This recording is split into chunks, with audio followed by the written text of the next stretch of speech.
Thank you for those of you that have returned. We are going to call to order matters by the public. We have 5 cards, so we will go ahead and get started. And immediately after matters by the public, we will go back into our adjourned meeting from this morning. So, Commissioner Woodward. First 3 names are Chris Peterson, Alexandria Larson, and Linda Smith.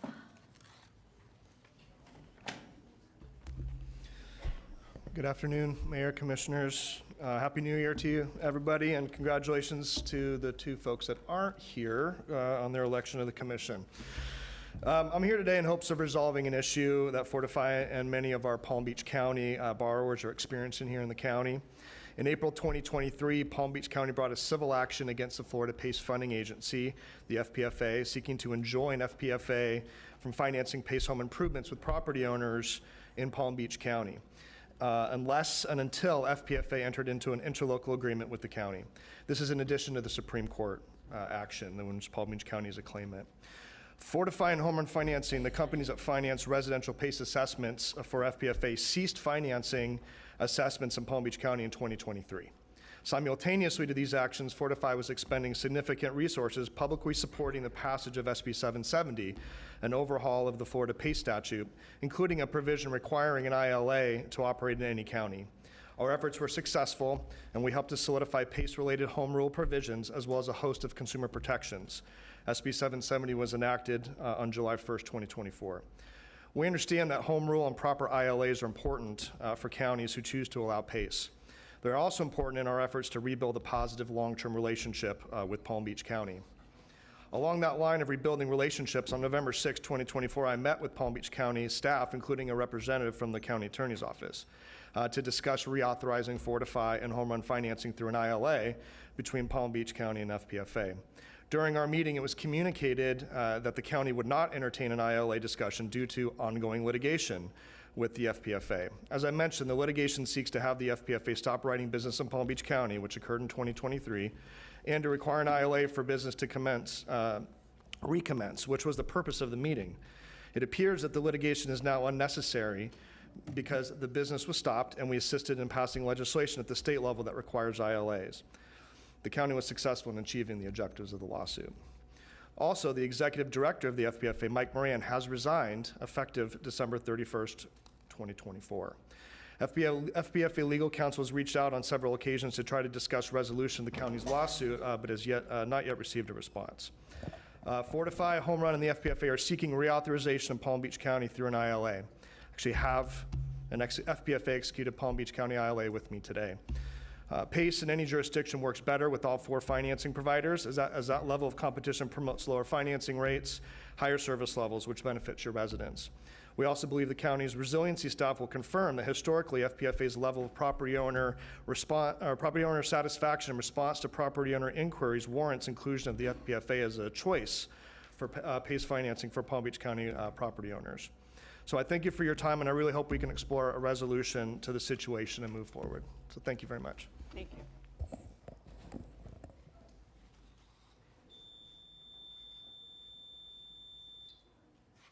Hi, Commissioners. How are you? I hope you had lunch.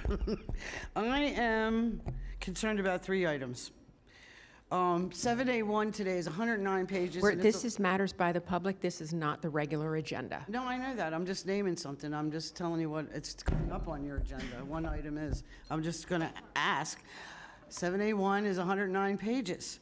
And it has a lot of things in it because the 2 commissioners have left. Do this item stay on the agenda or not? Was curious about that. And since it's 109 pages and a lot of effort and energy into it, I thought we should be able to talk on those items when it's under administrative. You do not let us speak, the public. It's just curiosity. Wellington annexation. What they did violated our county charter. They violated a lot, but they were supposed to have 25 votes, commissioners, not 19. So when is it safe for them to violate the laws of the county? Because that's in our charter with annexation. It says they have to have 25 votes. They only had 19. They also didn't notify everybody in the little area there off of Seminole Pratt. So I'm wondering what you'd like me to do about it, because I'm about ready to sue the county because they knew about it and didn't do anything. And two, they didn't even follow our charter. And I think our charter is kind of sacred. I really do. I don't think somebody should thumb their nose at it like Bob Basehart did at the Wellington meeting, because he did. And then they told their budget was wonderful, and then we need to annex because we're broke. We need money. So which story is true? So that's just some items, Commissioners, that bother me, and I worry about it. And then there was 3C2 today. It's on consent, and I couldn't get here because the traffic was insane. I don't know what happened by the airport. Don't care. But on Southern and Seminole Pratt, you cannot do 3 left-hand turn lanes. It's dangerous. A lot of people have died at that intersection in my 30-year tenure of sitting up the road there from it, because I live near there. And it's a really dangerous intersection just on a regular day. So putting in 3 turn lanes for somebody to smack with a giant Waypole truck or Mack truck or any truck, cement truck, it's pretty dangerous intersection. And I think it's a really bad idea for the county to put in 3 turn lanes. But you are paying for a study for it, but hopefully it'll be brought before you and you'll get to look at it yourselves and then drive out there yourselves and see how bad it is.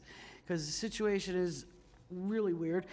Also, we want to do, on 60th, we want to do 5 lanes. On Coconut, we want to do 5 lanes. This is going to go up to people's doors, Commissioner. I do not think we have to accommodate a city that was created by some nifty little things in the legislative area up in Tallahassee, and then they went back in the next year and decided we're not going to let anybody else do what we did. So the guys who did Westlake did a little thing that was a little nefarious and underhanded. I'd like it looked into, because I don't want to file lawsuits, but I will start. I care about us, and I thank you for your time.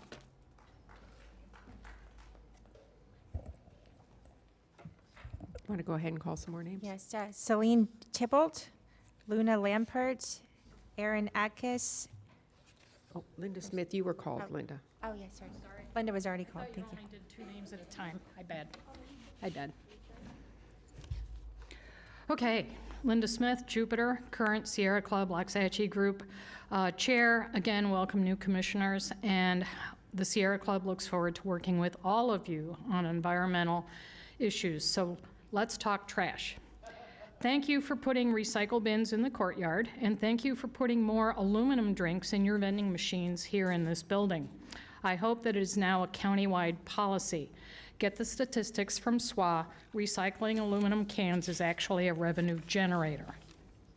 Now let's talk incineration. I have 2 handouts. I hope you will accept them. They're publications that I have highlighted to make it easier. I know you're busy folks. Each one is highlighted. First, never refer to incinerators as waste-to-energy facilities. They are waste-of-energy facilities. A small fraction of the waste is actually processed into energy. Incineration is the most expensive type of electricity production to build and to operate.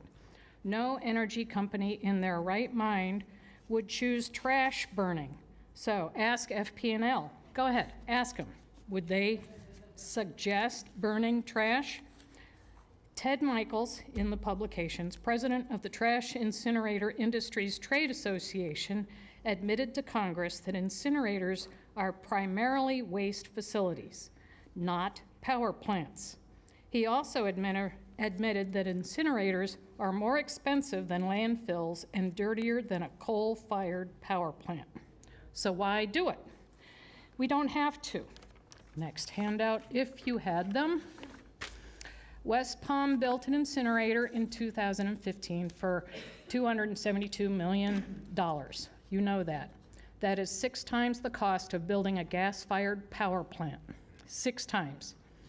The proposed renovation replacement is budgeted at $1.3 billion. We cannot afford electricity from incinerators. Residents within 2.5 miles of these facilities are primarily people of color with a very affordable income of $60,000. What will this renovation replacement do for their real estate values? Even Trump down in Miami did not want the Miami incinerator near his facility. Who would? No one. Mercury. Incinerators are responsible for 1/3 of the mercury in industrial air emissions in our state and responsible for almost all the fish consumption advisories. Solution? I have a solution. Reduce waste. Gainesville has 3 ordinances about reducing waste. It's in the books. It's legal. You can do this. All you have to do is change the name, approve, and implement. And landfill is cheaper in all ways when you see the handouts. Thank you for your time. Thank you. Next. I had called Celine Tybalt, Luna Lampert. We also have Erin Atkiss, Candace Rojas, and Maria Paisano. Hi. 2 microphones. Go ahead. We're on both sides. Duo then. Hello, everyone. First of all, thank you for allowing us to speak. This is something that we don't do in my country, in France, so I appreciate being an American citizen and be allowed to speak for public matters. Céline Thibault, volunteer at Animal Care and Control. This is why I'm here to discuss our pups. I'm mainly working with dogs. So I'm here to actually speak on behalf of the dogs, and we are in a situation where we have more and more dogs that have what we call FAS, fear, anxiety, and stress. And we have a wonderful behavior and enrichment team, but we still have issues where these poor dogs only come out maybe 10 minutes a day. And if it was not up for our volunteers coming to actually help those 3 people right now, at the moment, I believe we're getting another person, they would not come out of their kennels. So imagine being in a cage for 24/7 and never be out.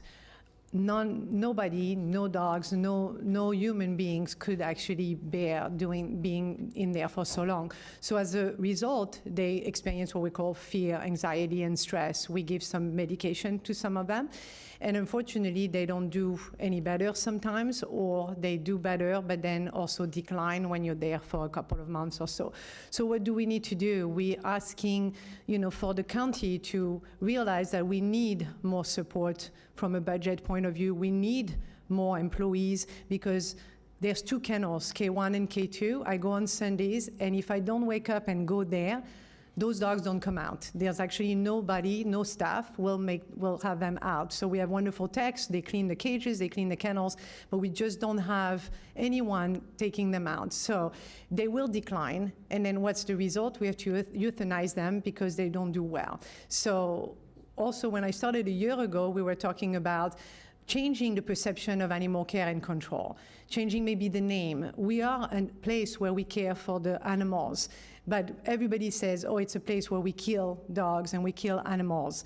Well, we need to change that, and we need also employees, someone who's in charge to make us known as a positive environment where people can come and adopt. Right now, people think they can just dump their animal, or we find them on the street, and where do you go? You go to Animal Care and Control because they can say no, and they take all these dogs and these cats. So we have 200 cats, we have 120 dogs, and it's like we're continuously, we save one, we have another one coming in. Actually, we save one, we have 3 more coming in. And the community has to know, so how do we change that? With advertisement, we're the only ones really, volunteers are the only ones who are actually advocating online, and this is how we save the dogs. So can we do something? Can you create more budget for us? Thank you. Hi, good afternoon. Happy New Year, everyone. My name is Luna Lampert. I live in Delray Beach, and I'm also a volunteer at Palm Beach Animal Care and Control. I am here today to say thank you. Thank you for listening to your constituents, especially those who speak on behalf of those without a voice, our dogs and cats. But I usually volunteer with the dogs, the animals at our county shelter. A few months back, I shared with you the situation with the air coolers and roaches. You acted immediately and called for an inspection. The air coolers were fixed, and the kennels received adequate pest control, which was very important. That day, when we had the pest control, the roaches came. I don't want to go into details, but it was not a pretty situation. So it was very much needed. So we all want to say thank you that you came to help us. We see you and we appreciate you. We also love the idea Commissioner Baxter suggested regarding hiring dog walkers. If lucky, the dogs get out once a day for maybe 10 minutes tops. I did my research, and I'm sure you guys are all very educated, and you know that even inmates get at least an hour of free time where they can socialize. I'm sorry, I lost my voice partying. So if we could get additional help with dog walkers in the afternoon so they can get out a second time, or with help so that what Celine suggested, like some help with their fear, anxiety, and stress, some relief playing, that would be very much appreciated and would help save so many dogs' lives. Thank you so much. Thank you. Commissioner Sachs. Thank you so much. I want to recognize Todd Bonlaren and Stephanie. We're having a meeting at Animal Care and Control this Thursday to deal with these issues as well. We've had about 3 so far, and I want to thank my colleagues on the County Commission for helping out with these issues, because I've always thought that you're judged by how you take care of the most vulnerable in your community, and these certainly are the most vulnerable. And thank our shelter sisters as well, because they do wonderful volunteer. So thanks to everybody. Okay. Erin Atkins, Candace Rojas, and Maria Paisano. Good afternoon. My name is Erin Actis. I'm here to welcome the new commissioners. I left a present for you in December, and I hope you got a break into that binder. I just wanted to state that in 2025, my son, 10 years old right here, he is now allowed back into the tabulation center. He's vandalism, trespassing warning is now up. And I don't know if you'd like to say anything about that. I mean, when they said I vandalized, that was actually false. I looked up the definition, and that was like exactly the opposite of what I did. So we're going to be filing probably some charges for false accusations and inhibiting him from participating in the elections in 2024. Besides that, by the grace of God, I unpacked a box the other day, and I found this full-page article that I missed in June 22nd, 2024. I'm just going to read it to you. This is from our supervisor. When she was actually a candidate with her name on the bottom, I consider this election material. But I'm going to read it to you. We've moved. Voting in Palm Beach County just got better. Our new office address, 4301 Cherry Road, West Palm Beach. Greater transparency. Our new location is designed to enhance transparency in every aspect of our operations, from spacious public areas to advanced technology. We're opening our doors wider than ever before. Enhanced security. The safety of our staff and voters is paramount. Our new office features cutting-edge security measures to safeguard your information, protect the integrity of our elections, and keep voters safe, voters and staff safe. Improved efficiencies, we're streamlining processes to ensure a smoother experience for you and our elections team. From registration to tabulating votes, everything is designed with efficiency, accuracy, and convenience in mind. Cost savings. As responsible stewards of taxpayer dollars, we're proud to deliver cost savings by optimizing resources, realizing greater efficiencies, and maximizing the value of every penny. Now, we're going to do some deep diving to see how much this small facility cost. Every penny. The area that we have is the size of a kiddie pool compared to about 10 Olympic-sized pools that is operating our elections in the dark. We had no transparency, which you all are very aware of. We have affidavits that we have produced, and we will be going to Tallahassee. We would expect your support, which we didn't get. We're hoping this year we do. So again, her name is on here, on her emblem. She was a candidate. This is election material that we paid for. We would like to be reimbursed for an apology written from her.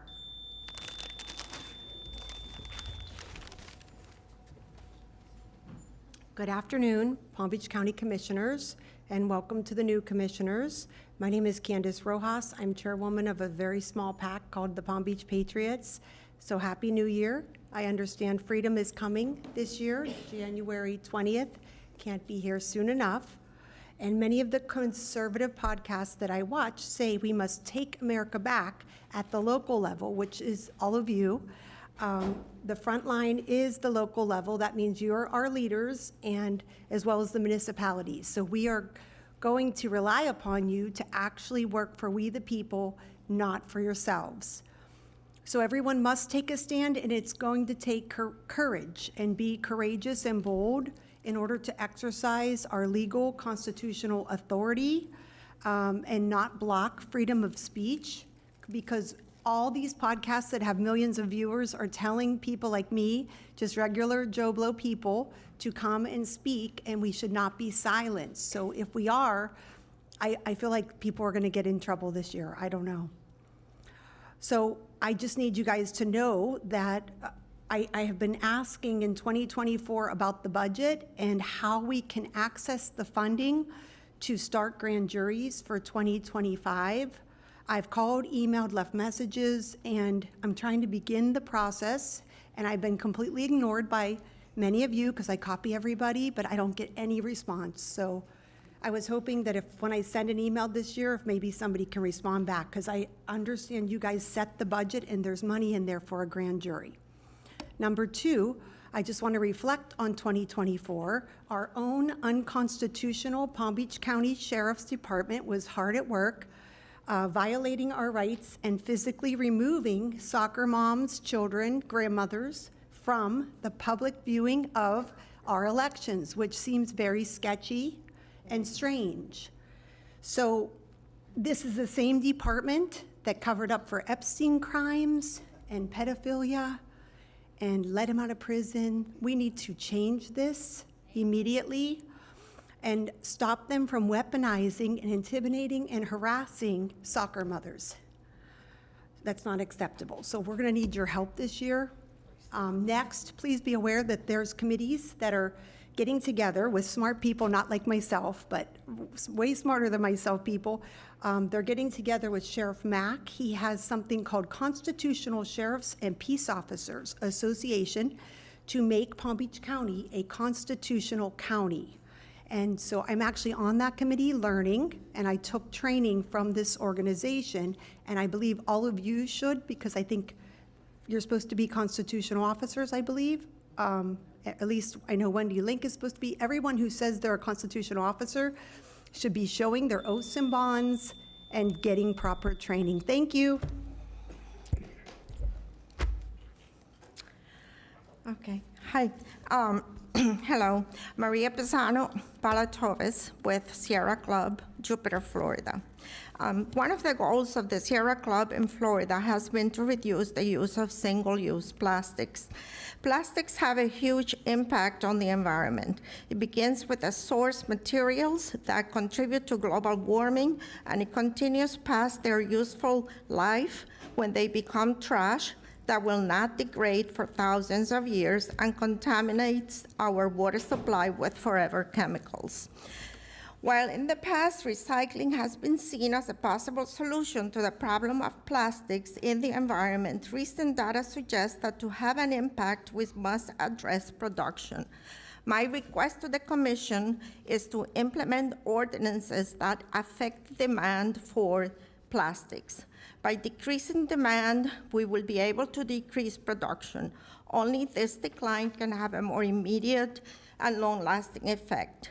Easy things to me in your power from my observation would be prohibiting the use of plasticware in our county parks and beaches, and we're lucky enough to have environmentally sound utensils and reusable cups now, requiring the reuse by nurseries of plastic planters, discouraging the use of plastic bags in our supermarkets, and this is done already by places like Costco and Aldi.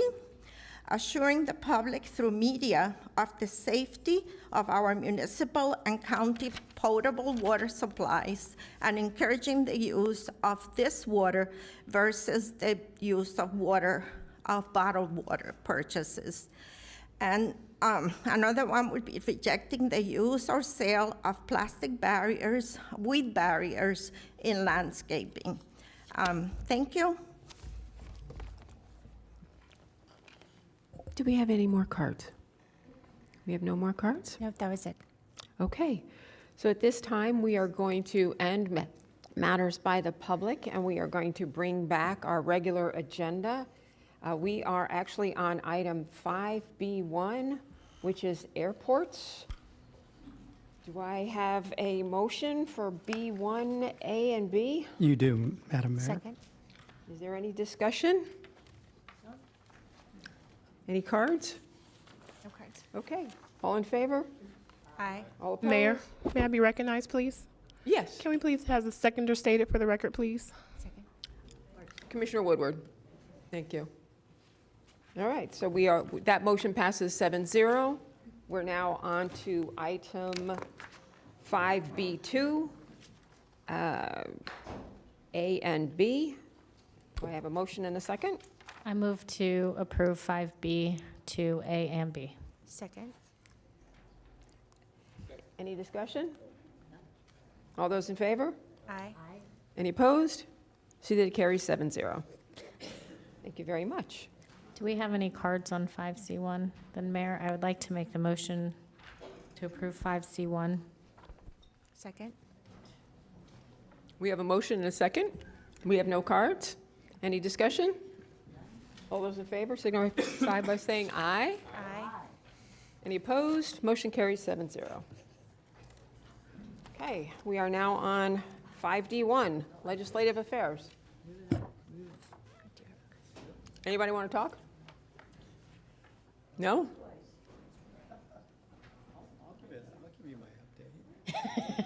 Casey, Ed, anyone want to give us an update? Legislative affairs. I think we went so fast you didn't even figure it out, right? Okay. I'd like the presentation, Madam. And we do have one card on this. We have let Senator, now Commissioner Powell, give the presentation. Absolutely not. Watch. Listen up. Going once, going twice. Sold to the highest bidder. Thank you, Madam Mayor, Vice Mayor. We just wanted to make sure you all were paying attention. Sorry about that. Good morning. No. Good Well, it's afternoon. morning somewhere. Good afternoon. Thank you, and this is our annual legislative agenda that we bring you on our state legislative agenda. I first wanted to say thank you to our team who's here with me at the table. You know Casey Denny, who's our Legislative Affairs Director, Ed Chase, who's our Director of Intergovernmental for the county, Scott Stone, who's with us from the County Attorney's Office. And I also wanted to thank, our partners in the delegation, Vicki Nolan, Carrie Anna Ingram, and also Maddie Kaplan, who's our FAU intern, who is working with us in legislative affairs and with the delegation. So thank you for all of the work that they're doing to keep us moving forward. We have spent quite a bit of time with each of you individually on our legislative agenda that Casey and Ed and myself have been working on. But we just wanted to highlight a few pieces of it in this brief presentation with you, because there are a lot of new issues, and on this PowerPoint you'll see items that are marked in red on each page are new issues in the legislative agenda that we will focus and will highlight. And so with that, I'll turn it over to Casey to start us off. Good afternoon, Mayor, Vice Mayor, Commissioners. On the first slide here, you'll see a couple of items that are removed from the agenda this year that we were able to complete successfully last session. Those include 2 changes to the Live Local Act, 2 DOH facilities received funding for much-needed repairs in last year's budget. Additional consumer protections were added to the PACE program, and our authority to require PACE providers to abide by our protections in our ordinance was also clarified in statute. Veterinary telemedicine was authorized in the state of Florida, giving pet parents more access to care for their animals.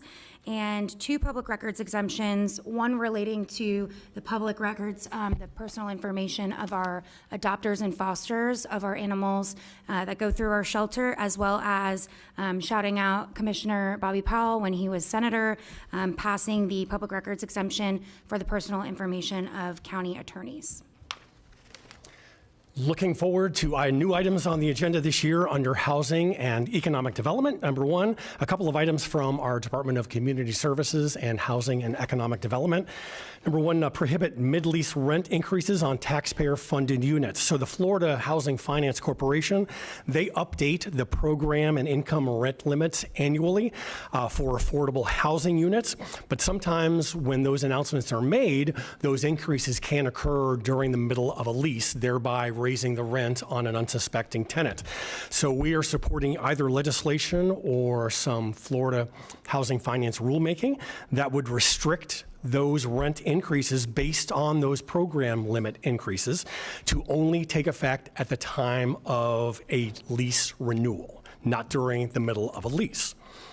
On evictions filing, many times during the eviction process, the parties involved are able to negotiate a settlement after the eviction is filed. However, once even a settlement is reached and the landlord and the tenant are pleased, the eviction filing remains a public record within the court system and also can be used in a number of databases that apartment complexes use to research applicants. So we are supporting a legislative effort that would allow a tenant who settled an eviction but had an eviction filed against them to request a court seal that eviction filing when a settlement is reached, therefore not having that show on their permanent record and serving as a barrier to future housing access. We were successful last year in codifying County Road 880 as a farm-to-market roadway in the state of Florida.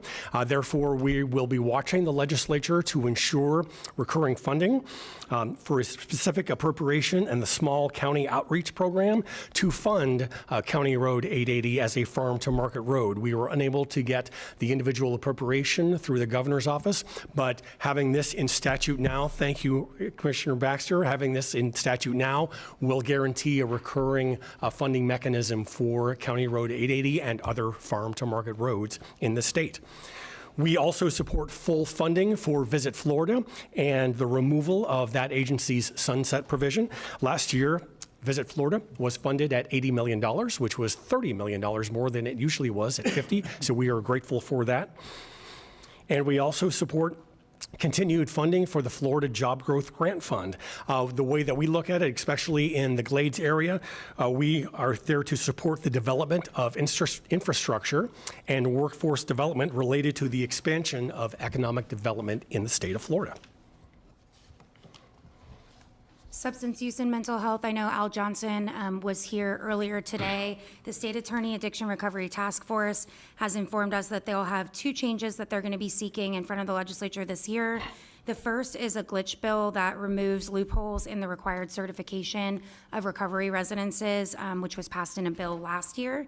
And the second proposal is actually legislation based on a statewide study that we were successful in gaining funding for in 2023 that will help other local jurisdictions be able to properly zone and site for community residences without violating any federal protections and ensuring that they have a template or a roadmap to do so. We'll also continue to support funding efforts for additional beds and treatment programs, trauma-informed care training, and youth suicide prevention. With regard to health and human services, guardianship oversight will continue to advocate for the protection of vulnerable adults from fraud and abuse. There are actually some bills that have already been filed for consideration this session on this topic.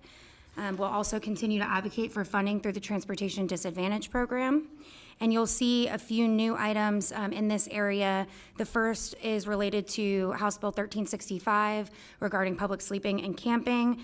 That was passed last session, funding for expanded services for the county to continue to provide those, and the repeal of the civil cause of action against local governments as they try to grapple with how to comply with this law.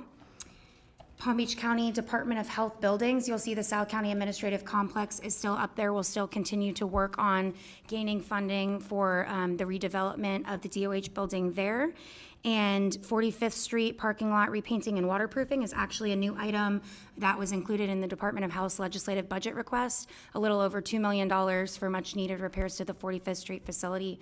These are new repairs in addition to, and new funding in addition to what we received last session on that. As part of our substantial public safety and criminal justice agenda, we've got a handful of some new items on there.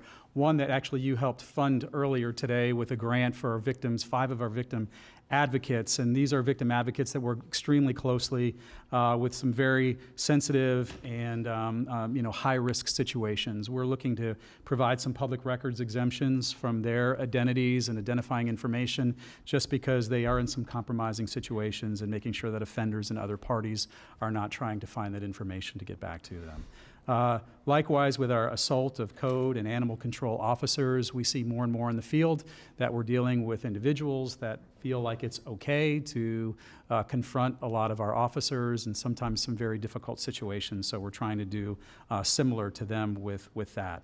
The issue of firearms in sensitive locations, obviously a sensitive issue in Tallahassee, but particularly and specifically here, our homeless shelters and our family counseling centers, where we're dealing with some very, very sensitive mental health issues. We just want to make sure that we can safeguard everybody that's in those facilities as best as we possibly can, and we'll ask the legislature for consideration of that. The blood testing of screening for certain diseases through significant exposure. This is for law enforcement, and oftentimes law enforcement on the street, there is an exchange of sometimes fluids between folks that they're confronting, and we want to make sure that there are some codifications to practices that we do in law that will allow for rapid testing of blood and other kinds of liquids to make sure that we're getting quick and proper treatment to anyone exposed by that. And finally, I know our chief judge is very excited about this, but for the first time in a long time, we haven't had a new judge in Palm Beach County added in 19 years. But the Supreme Court's recommendations this year are recommending funding for 2 additional circuit judges and 2 additional county judges. And so the chief has asked us if we would include this as part of our legislative agenda to support the efforts to get those funded this year. So, Casey. In local government and administration, impact, mobility, and multimodal fees, we're going to monitor any legislation that comes forth related to any 3 of these fees, and continue to oppose any legislation that would adversely affect our impact or our ability to collect those fees. We'll also support efforts to restore the county's ability to deny proposed developments that would create a significant negative impact to the surrounding transportation infrastructure. We'll also support the restoration of anonymous code complaints so that residents can report any violations of the county code without fear of retribution from neighbors. And there are 2 new items with regard to utilities in local government rights of way. The first is to support requiring utilities that fail to timely remove or relocate their facilities within our rights of way pursuant to agreed upon schedule to pay the county reasonable damages for that, as it can cause project delays and other issues. And the second would be to support allowing permits for new utilities to be contingent upon the payment of those damages for failing to relocate or remove according to the schedule, or if there is damage to our infrastructure when they are doing so. There have been instances where some of our infrastructure has been damaged, which we have incurred significant costs and project delays, and so we're hoping that this kind of proposal would mitigate that issue. Pursuant to board direction, the election of the supervisor of elections, we will advocate for moving the election from the presidential year to the gubernatorial cycle. And lastly, we'll continue to oppose any increases to sovereign immunity threshold caps. On environment and natural resources, beaches are the focus of our tourism industry, so we will support full funding of Florida's Beach and Inlet Management Program. Full funding is approximately $50 million. That's what it was last year. That's what we'll be looking for this year.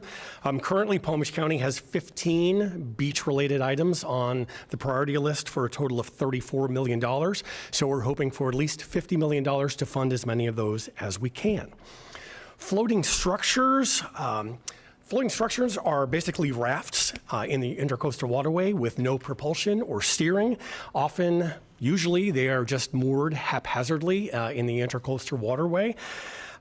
During Hurricane Milton on October 10th, one of those floating structures was blown loose from its haphazard mooring and slammed into the Blue Heron Bridge, which closed it for a day until the DOT deemed it safe for use again. So we are looking to implement statutory language that would define and regulate nuisance floating structures, similar to how they define derelict vessels, that will give local governments the opportunity to regulate those structures. We are looking to increase FERDAP. FERDAP is the Florida Recreation Development Assistance Program. Those are recreation grants distributed by the Department of Environmental Protection. Those grants go to counties and municipalities. They are currently capped at $250,000 per award. With the increase in construction and the increase in materials, we would like to see that per grant award raised to $500,000. Not only would that help the county, but it would certainly help our Glades communities in our local municipalities, especially the city of South Bay, who is looking to use FERDAP to upgrade their recreational facilities. The Solid Waste Authority is supporting a lithium battery regulation bill, so we would help them support any legislation that would ensure the proper disposal of lithium batteries, that would keep waste workers and our facilities in which they work safe. And finally, we support, again, any funding and all funding for the C51 reservoir. Over the past 4 years, the reservoir project has received $240 million to date on that. For the increase in water storage, also for the reduction of damaging flows to the Lake Worth Lagoon, and the increase ultimately in fresh water to the Loxahatchee River watershed. We support our education partners. First, we support the Palm Beach County School District in their legislative agenda again. One of their items in their legislative agenda is to increase the investment for personnel providing mental health services in schools. Commissioner Sachs, I know that is a priority of yours. For Palm Beach Atlantic University, we again support their efforts to become a top 100 public research university as the U.S. News and World Report ranks them. We also support their efforts in the creation of the FAU Lab Schools Initiative, which would replicate the success of the FAU Lab School on a statewide basis. And of course, we support our friends at Palm Beach State College, and especially 3 of their items this year. Number 1, they're looking for an appropriation to construct a nationally recognized emergency response training center. We support their efforts on the Transportation Technology Expansion Project, which would educate and train the next generation of automotive technicians. And we support their efforts to establish a construction technology services degree that would prepare students as skilled technicians and supervisors across all of the construction trades. When we look forward to some of the expected statewide issues to come forth this year, number 1 would be condominium insurance and assessment relief. So as you know, milestone inspections for condominiums 3 stories or higher were due to be completed December 31st of last year. Now it is dependent upon condo associations. They must now plan to fund and repair any items found on those inspections. That funding can be extensive, and as we've heard from many of our constituents, many of your constituents, that may be very difficult for associations to do. Going forward, there are really just a couple of ways going forward to offer some possible assistance to those condo associations. Number 1 would be an extension on the deadline for them to raise those funds to plan ahead for those repairs and maintenance, which is certainly a possibility. Another suggested possibility was to offer statewide interest-free loans, much like Miami-Dade offered over the past couple of years. They've done it on a small basis. Some folks are looking for the state of Florida to offer those on a very large basis, very large statewide basis. We know that Speaker Perez, during his incoming comments as Speaker, specifically said that he does not believe that the state of Florida is interested in providing statewide no-interest loans. So we will keep a very close eye on how the state of Florida moves forward on that assessment relief. Condos are also facing an insurance issue as well. So as those milestone inspection reports come forth, insurance companies are raising their rates and sometimes non-renewing those policies based on the findings of those milestone reports. Those are two issues that we will look forward to monitoring closely. On disaster recovery efforts, Florida had 5 named storms hit the borders over 2024: Beryl, Francine, Debbie, Helene, and Milton. So we support disaster relief legislation that allocates resources for all affected communities, including Palm Beach County. We will also keep a very close eye on Department of Emergency Management plans that would plan to create regional emergency operations centers and see how we can be involved in that process. On the issue of state park use protection, there is a single bill filed by Senator Gail Harrell in the Senate that would do a couple of things to protect against uses other than planned uses for state parks. It would mandate an expansion of public hearings prior to changes of land management plans. It would prohibit certain activities in state parks, and it would prohibit the installation of lodging establishments in state parks. This is the only bill filed on this issue so far. It currently has no House sponsor. We will follow the direction that you offered in the letter signed over the fall with respect to Jonathan Dickinson State Park, and we will monitor this issue very closely. And finally, on budget expectations, the state of Florida came out in October expecting a $2.1 billion surplus in 25-26, but they say that that will likely very quickly turn to what could be a $7 billion deficit in revenue by the fiscal year 27-28 if spending growth does not remain unchecked. Rising costs in education and rising costs of Medicaid, are the main factors on those issues. Speaker Perez and President Albritton and the individual chairs of the budget committees in both the House and Senate have warned individual members to expect much higher scrutiny in spending this year.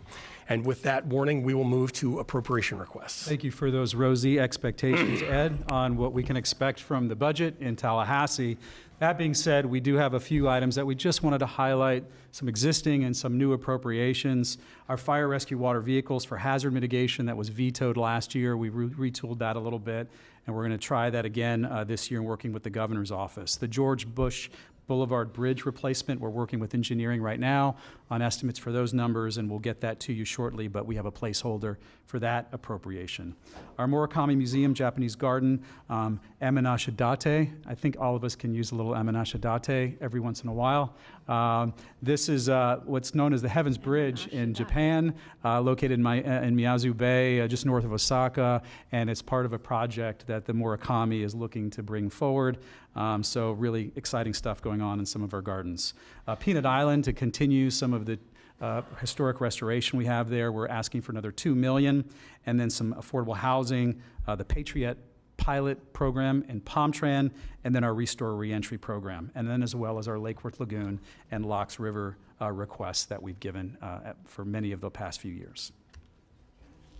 Casey? And lastly, local bills that are impacting Palm Beach County. There was only one local bill submitted for consideration to the legislative delegation. It's the Building Code Advisory Board of Palm Beach County. This was submitted through Legislative Affairs for Planning, Zoning, and Building and authorized by you all in December. This changes the definition of a local building official only as it relates to this very specific board in order to expand the pool of qualified and eligible applicants for you all to decide who to appoint to this board. It helps to reflect industry trends in hiring more part-time and contracted staff, as well as private providers. The current definition in Florida statute right now for this board says that they have to be a full-time employee of a government, and with the industry shifting, that has significantly narrowed the pool of qualified applicants. So in order to keep this board functioning and providing services to not only the county, but the general public and the 39 municipalities here in the county, this change we think is going to be really important to keeping this board functioning and running so that they can meet a quorum and continue to provide this service. The delegation will consider this bill tomorrow at their local bill hearing at Kaiser University. And from there, if it's approved by the delegation members, it will move forward and be filed as a local bill in the legislature. Before you go on, Vice Mayor Baxter, your light is on. Mine was for when she was finished. And with that, we want to thank you for your indulgence in our presentation. And fire away, Vice Mayor. Thanks, Todd. And thank you for the presentation, Ed, Casey. Great job. I wanted to, with the support of my board, add something to the education portion of our legislative agenda. I'd like for us to also try to pursue some sort of student bill of rights that basically codifies the right for a student to defend themselves against physical violence without facing the harsh repercussions of disciplinary action, without the due process of the school administration.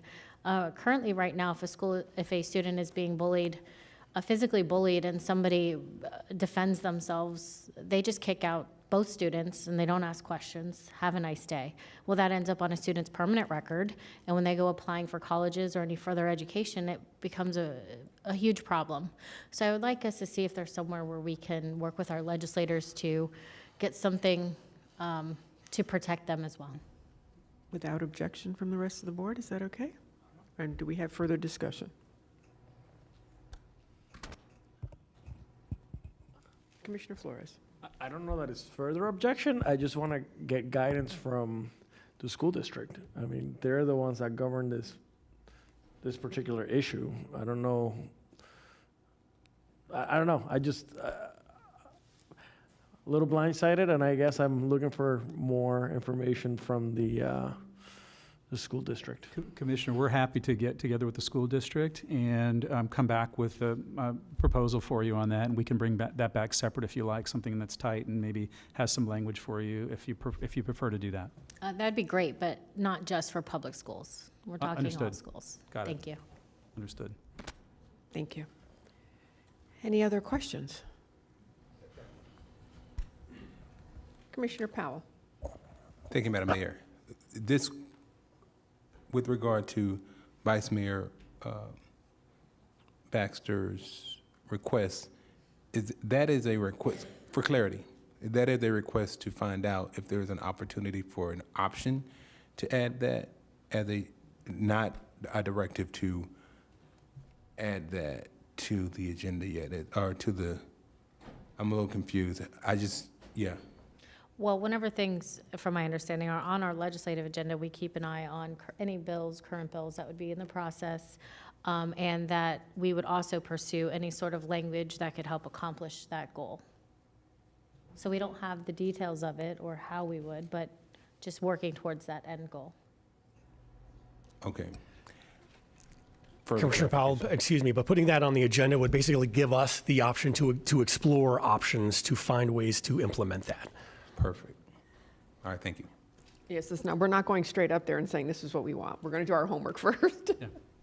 Okay. We'll bring back a proposal on that to the BCC, and quickly. Commissioner Flores. I'm thinking now.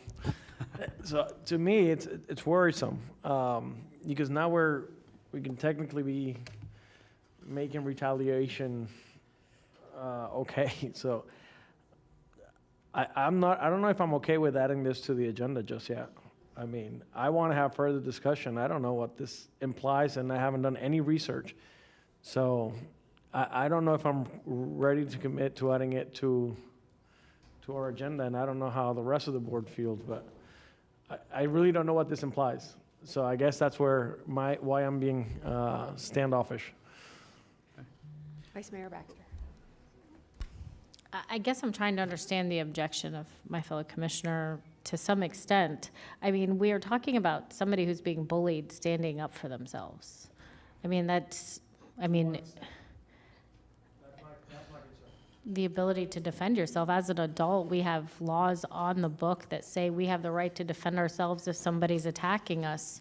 I just believe that students should have that same ability without school repercussions. I guess that's where this was going. I mean, what's the alternative? To just allow them to continue being bullied, and that's how we end up with high suicide rates in school. So, I mean, kids cannot keep continuing to be bullied. They need the ability to stand up for themselves without risking their future or having to live in fear of going to school. That's where this is coming from.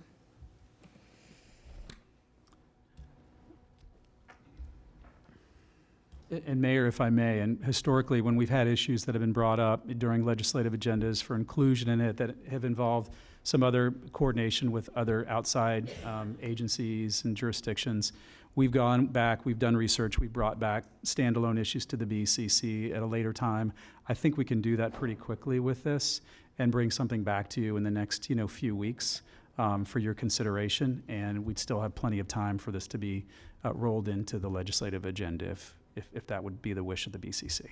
So if we can do a little bit of homework and work with Vice Mayor Baxter on it and some other stakeholders, we'll bring back a proposal fairly quickly to you. I see a couple lights on, but I'd like to comment.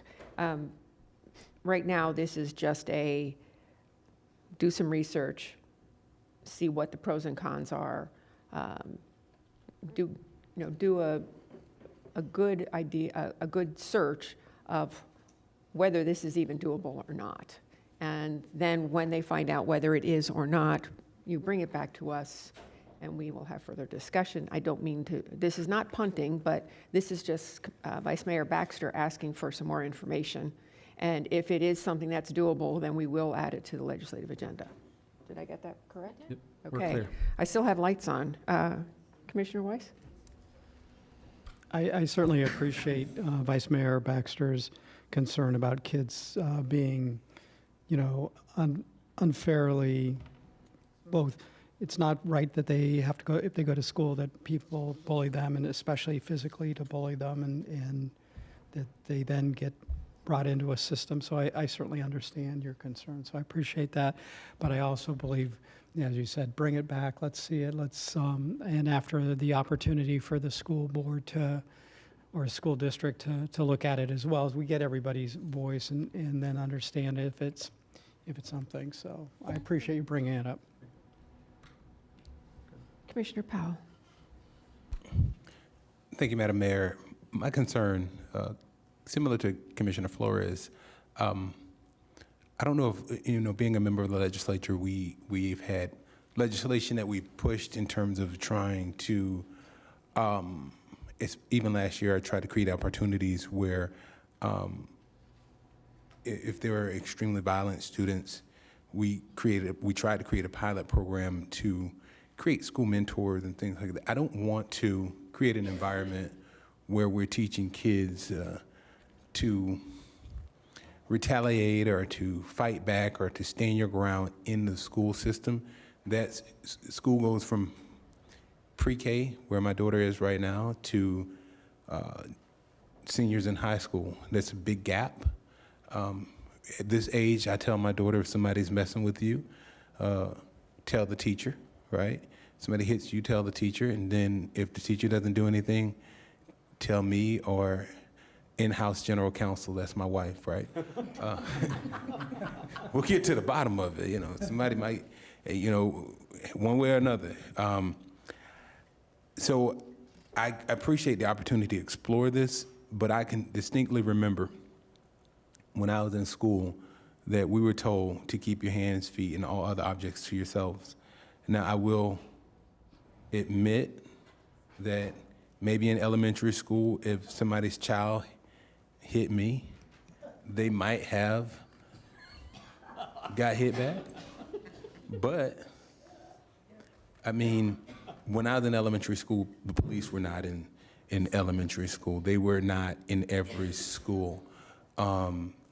So the challenge also, I understand, is this school-to-prison pipeline, where a kid gets in trouble in school and they have a criminal record, or this referral goes on the record for the rest of their lives. Now, I agree that's a problem that may prevent them from being in going higher, but I don't want to create an environment where, as Commissioner Sachs and others who are attorneys know, that it can be subjective. I may say, this person was bullying me, and I pop them in the eye and say, well, they deserved it because they bullied me. This is something this might be bigger than, this may be a little bit bigger than we're thinking, right? Because who's to say? I mean, I've been in bodies where I felt bullied. I mean, I thought about it. I thought about telling the teacher. It's just, I would like to see what y'all bring back. It's just different. Understood. Commissioner Sachs. I'm learning more about my colleagues. That's cool. Look, this is really has to do with what we discussed this morning. Years ago, not that many years ago, we discussed in the legislature cyberbullying.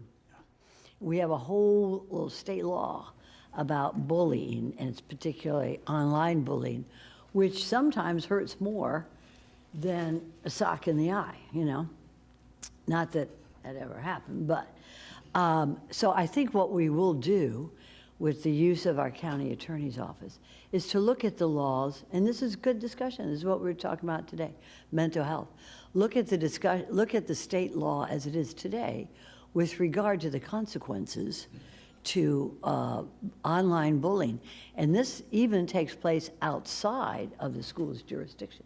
So not us, or Mayor Marino, we're not going to discuss that here, but I think in the discussion that our lobbyist group does, look at that in terms of even extending, the stand your ground stuff with this is state law and stuff like that. But let's see what we can do with mental health, bullying, and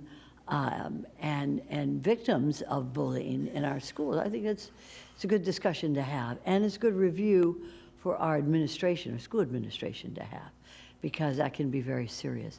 Ties in with what we were talking about this morning. So thank you, Vice Mayor, and thank you, Commissioner Powell, for sharing that with us. I'll be sure not to push you. I do actually have a comment. It wasn't just about bullying. It was also about the repercussion and about the person being bullied now being put into the same pool of somebody who was the person who did the bullying. That, I think, is the biggest concern for the Vice Mayor. So again, this is something that, talk to the school district, see what's on the records, how somebody who is being bullied doesn't be couched into the whole situation, because they are not the ones that initiated it. And if they're defending themselves, if somebody's bullying me, I'm going to defend myself. Yes, you heard it here on a microphone, sorry. But they should not become part of the problem. So this is we have more discussion on this. Thank you. And we have a card? We do. Alexandria Larson.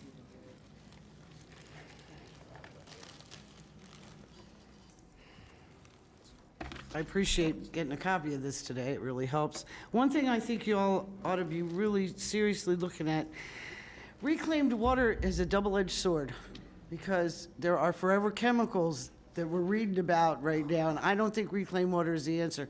Also, the city of West Palm Beach just procured a 50-year consumptive use permit. That should be kiboshed up in Tallahassee tomorrow. 50 years is insane. 20 years was, pushing it. But they did, and they're trying to do it up in Charlotte County, I think. Delaporte's trying to do it again in another county. But it needs to be taken care of. It needs to go away. 50-year permits, no one should be allowed to have a 50-year permit, because we don't know where we're going to be in 50 years. We don't even know if we're going to be above water in 50 years. We really don't, Commissioners. There's some real serious problems down in Miami-Dade County, and it could come to us, because I was at a Treasure Coast Regional Planning Council meeting in 2004 where they said, Palm Beach will be there and West Palm will not, because you're only 8 feet above sea level right down that hill there. So I can't make this up. True story. They said Palm Beach would be there, West Palm would be gone. So with this logical thinking that I hear all over the place where I go, the madness, please start looking at these situations, because a billion people don't know about West Palm and their 50-year permit. because they go right through my world, so I think they affect everybody. Water is connected to water is connected to water. And I do not, we built a $73 million reclaimed water pipe to that god-awful power plant out there on Southern Boulevard, and they don't even use the water. It gums up their mechanism. That's what FPL says. So we wasted $73 million building that one. So please look into that. I didn't want to go after any of Todd's other stuff, but this is what I'm going after. And I thank you for your time. Thank you. All right, so may I have a motion, since we've had discussion? May I have a motion to adopt, please? No, it says that staff recommends motion to adopt. Second. I have a first by Commissioner Powell, a second by the Vice Mayor. All those in favor? Aye. Any opposed? See that it carries 7-0. Thank you very much. Thank you. Okay, now we are going to OFMB, cross-departmental teams. Let's have some fun. Doing that now?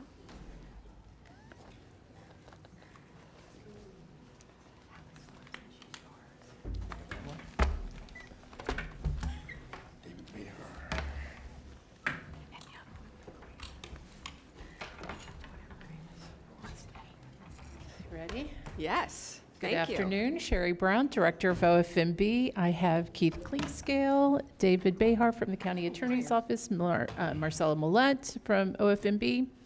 And this is kind of our kickoff to get us ready for our upcoming budget year.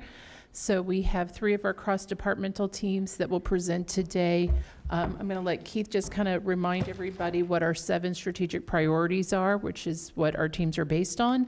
And then we'll try to kick it off and keep it brief today. But this is what I'm going to ask. Keith, would you please, because we have 2 new commissioners, would you please describe how you came to be, briefly? Yes, I'm going to do that very briefly, and we're going to have some fun. Good afternoon. Good afternoon. In 2018, Ms. Baker took a significant step forward by creating the Division of Strategic Planning and Performance Management. After conducting the SWOT analysis, it became very clear that our departments operated in silos. Excellently in silos, but in silos. While this allowed for incredible work within individual departments, we recognized the need and the growing needs of the county to shift to a cross-functional, collaborative, sharing culture. To make this vision a reality, we hosted a workshop with the Board of County Commissioners, the county administration, to develop the county's vision, mission, and 7 strategic priorities. At that time, there were 6: public safety, infrastructure, unsheltered residents, housing development, environmental protection, economic development, and substance use and behavioral disorders. These priorities serve as the foundation of everything we do within the county, rooted in the voices of the community. They allow us to benchmark against our neighboring counties, learn best practices, and re-engineer processes to make sure that we are efficient, cost-effective, and transparent.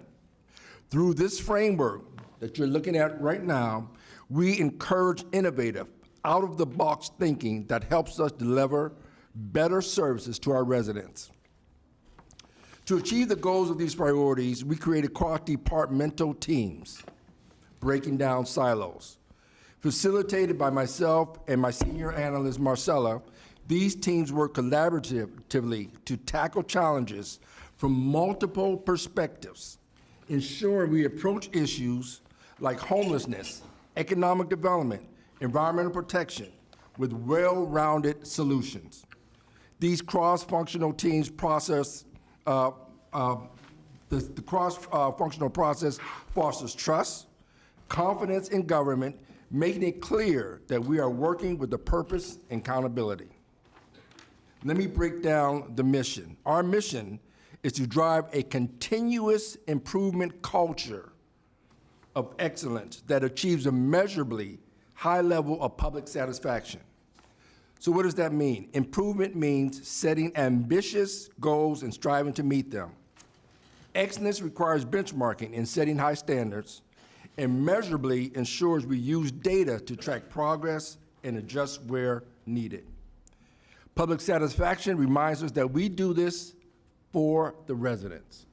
We do all of this for the residents. Lastly, I want to talk a little bit about, before we get into the teams, the eKPI application that allows us to work with ISS to track departmental metrics that roll up into the cross-departmental teams.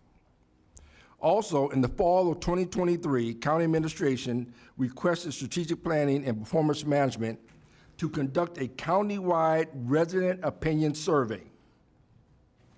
Based on the responses of 7,529 residents, valuable insights were gained. This led to the separation of the housing and homelessness cross-departmental team into two separate strategic priorities: housing development and unsheltered residents. That was your direction, the direction of this board: housing development and unsheltered residents. So what does all of this information and this data mean for the residents of Palm Beach County? It means better emergency services, enhanced libraries, well-maintained parks and beaches, expanded mental health services, youth enrichment programs, reliable water utilities, safe infrastructure, and improved housing resources. Strategic planning, priorities, metrics, and goals are not just bureaucratic exercises. They are the foundation for accountability, efficiency, and transparency. Today, we will hear from 3 of those 7 cross-departmental teams. They are environmental protection, infrastructure, and public safety. That being said, the first out of the blocks, gold standard, cross-departmental team is environmental protection. Come on up, guys. All right. Hi, good afternoon, everyone. My name is Stacey Caceres. I am with the Palm Beach County Office of Resilience. I am joined today by several of my county colleagues, and together we are here to present on behalf of the Environmental Protection Cross-Departmental Team, and we're going to give you an overview of our team, our goals, and our projects. The Environmental Protection CDT team is comprised of various departments whose work include environmental and sustainability projects. Our team includes 17 staff members across 12 different departments. Over the years, the county has taken significant steps to protect our environment and to ensure the well-being of our citizens. From passing bond referendums aimed at environmental stewardship, building nature centers for our citizens, and constructing water treatment wetlands, to creating dedicated departments such as the Environmental Resources Management and the Office of Resilience. We've made substantial progress in achieving our sustainability goals. In 2024, we saw the Board of County Commissioners send a letter to the state stating the county's opposition to a golf course at Jonathan Dickinson State Park, and unanimously passed a resolution for the long-term protection of more than 31,000 acres of county-owned natural areas through conservation easements.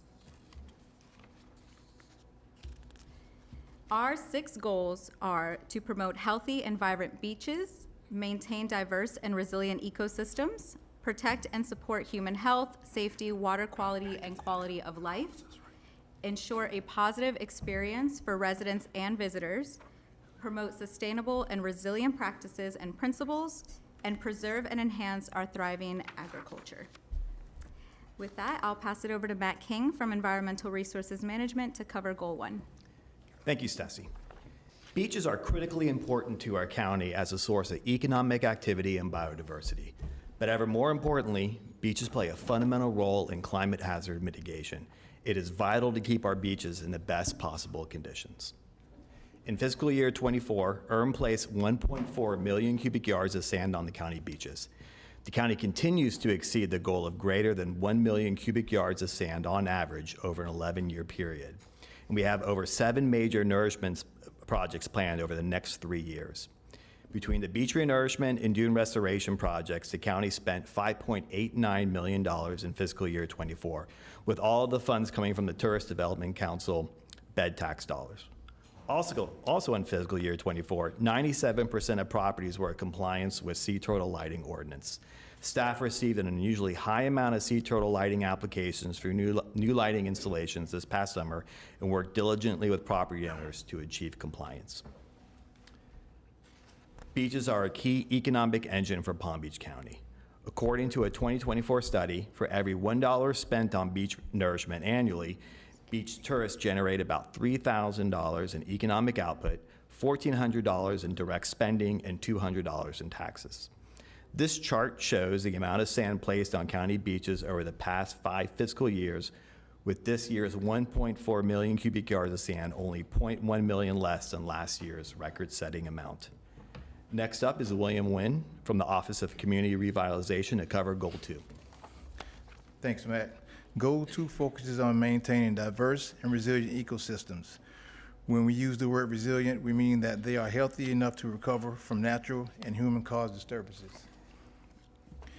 Continue to expand and maintain spoiled islands in the Lake Worth Lagoon, which serves as critical habitat for coastal nesting species such as the American oystercatcher.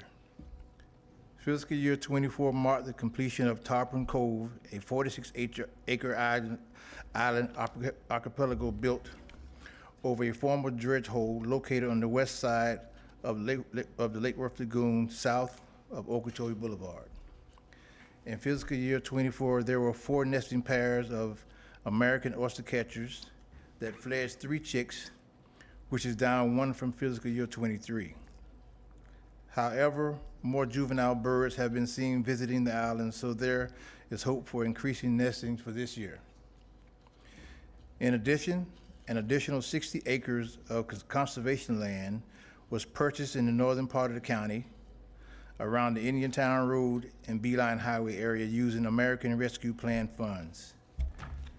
The Parks Department, in collaboration with Community Greening, a county-based urban forestry nonprofit, planted 148 trees at John Prince Park.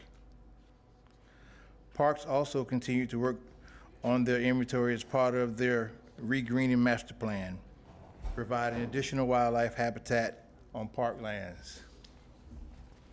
In fiscal year '24, we had volunteers contribute almost 59,000 hours to maintaining and improving the county's ecosystems. This adds up to almost $1.9 million in cost savings to the county. Here you can see the number of environmental stewardships volunteer hours for the past 5 fiscal years. Up next, going over Goal 3, is Kristen Bernstein, Deputy Director of Palm Beach County Water Utilities. Thank you, William. Goal 3 is to protect and support human health, safety, water quality, and quality of life. For this goal, there are 3 main themes: safety, compliance, and water quality. Environmental resource management, community revitalization, and water utilities department work in multiple ways to protect our community members and water resources. In fiscal year '24, engineering swept over 1,900 miles of streets in order to avoid stormwater blockages and flooding.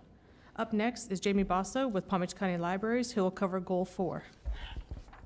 Thanks, Kristen. Goal 4 is to ensure positive environmental experiences for residents and visitors. This goal focuses on 3 areas: youth engagement, outreach, and placemaking. For youth engagement, numerous county departments have enacted programs to reach out and engage the often underrepresented communities with nature and the outdoors. From Parks Nature Ninja Warriors to Cooperative Extension's Ambassador of the Wetlands to Environmental Resources Management, Green Futures Internship, and School District Partnership, these programs help foster a responsibility for the environment and create future stewards of our land and waters. All combined, we reach thousands of children. The second area is outreach. Through outreach, we establish the necessary connections to build better relationships with the community. We had multiple departments involved in community events and programming, reaching many of our community members, as well as drawing participants from other counties. One highlight is that fiscal year 2024 marked the beginning of hosting all school district third graders at Mounds Botanical Garden to enjoy an outdoor experience and learn about plant botany. The third and final area is placemaking, where we reimagine public spaces through collective work with the community in order to maximize the connection between people and the places they share. In fiscal year 2024, we continue to maintain, improve, and expand our parks and natural areas across the county, with groundbreaking at Canyon Phase 2 and Mac Bernard Park. In addition, significant work for synthetic turf fields at Westgate, Calusa, and Loggers Run parks was completed for anticipated groundbreakings in fiscal year 2025. Since the pandemic in 2020, Palm Beach County continues to see an increase in the number of visitors where they are actively visiting our beaches, parks, and natural areas. Up next, covering Goal 5, is Assistant County Engineer Steve Carrier with Palm Beach County Engineering and Public Works Department. Continuing with Goal 5, the county looks for cost-effective opportunities to reduce energy and water consumption and increase operational sustainability. Next slide. The county is partnering with FP&L on solar power opportunities both on and off-site. We also use solar power at several locations serving signage, pathway, and security lighting. Planning, Zoning, and Building issued almost 1,400 permits for solar installations this past year. Parks and Recs continues to convert sports field lighting to LEDs, as 246 were upgraded this year. And the Office of Community Revitalization installed 35 new LED streetlights, increasing the total number to 525 LED streetlights within 20 CCRT areas. And engineering, through its one penny funding source, managed the conversion of about 160 streetlights in 2024, and a total of 2,240 streetlights have been converted in the past 4 years as part of their projected 10,000 LED conversion plan. Next slide. This slide shows the year-over-year progression of solar permits issued. Next slide. In regards to planning and compliance, resource optimization, and emissions reduction, there have been several developments. The Office of Resilience finalized the climate change vulnerability assessments, which analyzes the risk of climate impacts on county and community assets. Planning, Zoning, and Building issued 56 permits for electric vehicle charging stations within unincorporated Palm Beach County. Facilities continues to install the touchless water bottle refill stations to reduce plastic waste, and last year over 360,000 plastic water bottles were not used due to these water stations. And Water Utilities continues to reclaim about 30 million gallons of water each day for use as landscape irrigation. Next slide. We emphasize outreach for Goal 5 since we need to educate our communities about sustainability and resilience programs and principles. Our public outreach efforts included events, workshops, and educational outreach, both to make county residents aware of our initiatives, but also to receive community feedback to be incorporated into future plans. And now for Goal 6, Ron Rice, who is the Director of Cooperative Extension. All right, great. Thanks, Steve. Our final, Goal 6, seeks to preserve and enhance our county agriculture operations. We supported the Western Palm Beach County Farm Bureau with $30,000 in grant funding for the 2024 Sweet Corn Fiesta, which is a family-friendly event that attracted roughly 5,000 visitors. The event distributed 1,100 crates of sweet corn. That's almost 53,000 ears of sweet corn. We delivered 79 educational workshops to over 2,300 sugarcane, rice, and vegetable farmers and plant nursery operators. Topics that we covered included pest identification and control strategies, best management practices for the environment, and recommendations for new varieties and improved crop management practices. Our priority is to keep our agriculture workforce safe, and this includes field workers, heavy machinery operators, workers in the sugarcane and rice mills and the vegetable packing houses, and crews working in the lawn, ornamental, and landscape installation sectors. And to this end, we delivered 56 training events to over 1,200 clients, and we delivered 2,080 continuing education units that support state-required licenses and certifications that are related to worker safety. Now, this graph here shows the total educational outreach to our commercial farming and plant nursery communities. The bottom part of the bar graph shows the number of clients attending farm technology and crop management workshops and field days. And the top part of the graph shows the number of clients receiving workforce safety education. Now, some decline during the pandemic can be expected, but there's other factors that are at play here. Some of our trainings are train the trainer events, so we do expect our farms to transition to their own in-house trainings using our training materials. And just to give an example, one of our ag safety extension agents worked with the sugarcane industry to film and produce a series of sugarcane harvest safety DVDs. And beginning in 2020, the farm safety officers at these larger sugarcane operations have been using our DVDs to deliver their own in-house safety trainings to roughly 1,200 sugarcane workers per year. All right, so those comments were more on the commercial side of agriculture. We also focused on the general public to teach our residents about horticultural best practices, how to grow beautiful plants, and how to create environmentally friendly home landscapes. In FY24, our extension agents, our veteran master gardener volunteers, and Mounts Botanical Garden professionals delivered 212 horticulture teaching events to over 8,700 residents. And these teaching efforts covered homeowner-friendly topics like garden designs that attract butterflies and other pollinators, low-input Florida-friendly landscaping principles, aesthetic elements of Japanese gardening, plant botany, plant physiology, and other cool plant science stuff, correctly pruning trees and shrubs, and of course, home vegetable and herb gardening classes.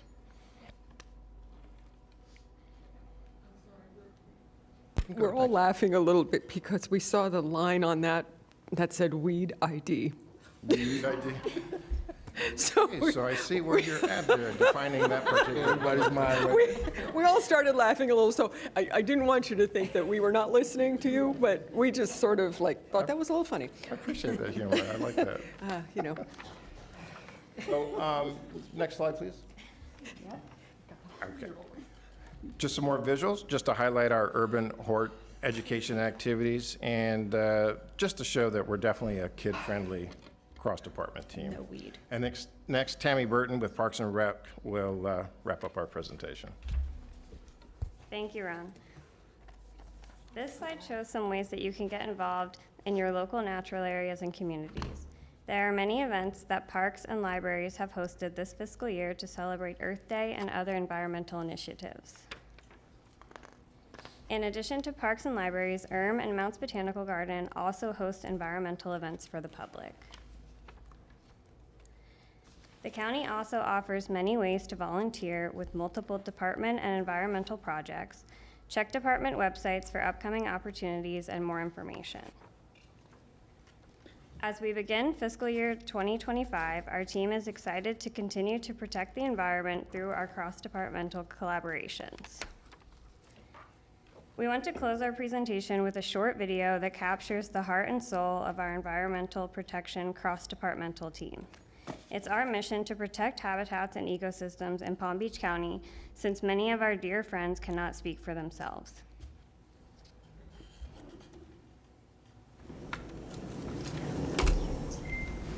It's so cute.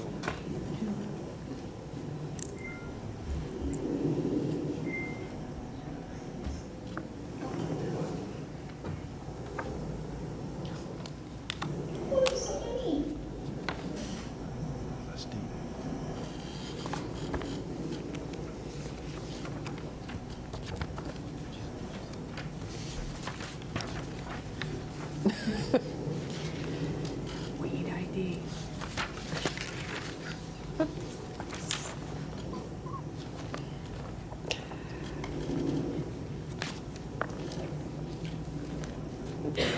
Very, very cute.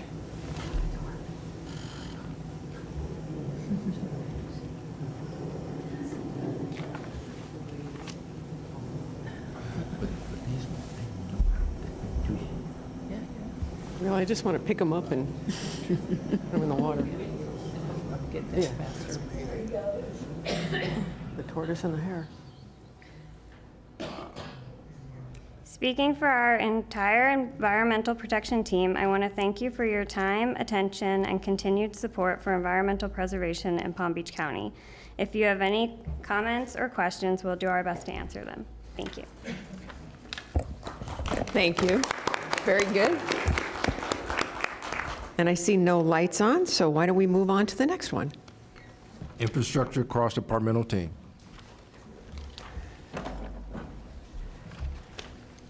It's going to be hard to beat the turtles, that's all I'm saying. You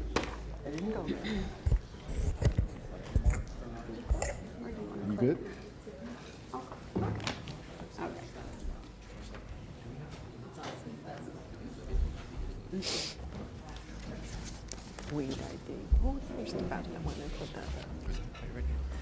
Good morning and Happy New Year. My name is Javion Green with the Office of Resilience, and I'm here to present for the Infrastructure Cross-departmental team. Our team consists of members representing 12 of the county departments, as you can see above. Our team's goals are to increase resiliency and sustainability of infrastructure, continue to preserve existing infrastructure and deliver new infrastructure that conforms to the latest industry standards, create safe, healthy, and attractive neighborhoods and communities, and increase multimodal travel opportunities with safe and efficient transportation services. I'll now highlight how the county continues to increase infrastructure resiliency and sustainability. One way we measure this is by analyzing resiliency and sustainability funding. The Office of Resilience coordinated with several departments on state and federal grants to help acquire electric buses and the upgrade and replacement of a failing bridge. The Water Utilities Department received 2 state grants to help fund water reuse projects. Additionally, the county assesses how well it's planning for climate change impacts such as flooding and sea level rise. The Office of Resilience completed a vulnerability assessment of unincorporated Palm Beach County and Western community assets that demonstrates exposure and vulnerability to climate-related impacts. Next, the project team will use the results of the vulnerability assessment to create a resilience action plan. County capital construction departments continue to work with the Office of Resilience to document the resiliency and sustainability features being used in their projects. OOR is also working with ISS to create a digital checklist to streamline documentation and easily share resiliency metrics. OOR will then be able to analyze the collected data for future resiliency funding opportunities. Advances to the county's stormwater management system are still ongoing.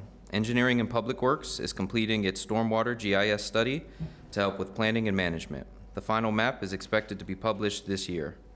Engineering and the Office of Resilience collaborated on a Resilient Florida state grant and were awarded $13.3 million for improving drainage conditions along Australian Avenue. As part of this year's presentation, we will highlight projects that were born from the collaborations of this very team. The vulnerability assessment for the county required the participation of 10 county departments, including many from this team, the South Florida Water Management District, and the Glades municipalities. Because of the Office of Resilience work, the county and the Glades municipalities are now eligible to receive federal resilience grant funding. And I'll now pass it over to my colleague, Gina Hager, to continue on. Thank you, Yavian. Here's our goal number 2. Continue to preserve existing infrastructure and deliver new infrastructure that conforms to the latest industry standards. Facilities Development and Operations oversaw the installation of several electric vehicle charging ports at county facilities. Currently, it is working towards adding new charging ports at the Vista and Judicial Centers. Facilities Development and Operations Fleet Management has become incorporating electric vehicles into the fleet, such as the Nissan Leaf, the Ford Lightning F-150, and the Ford Maverick.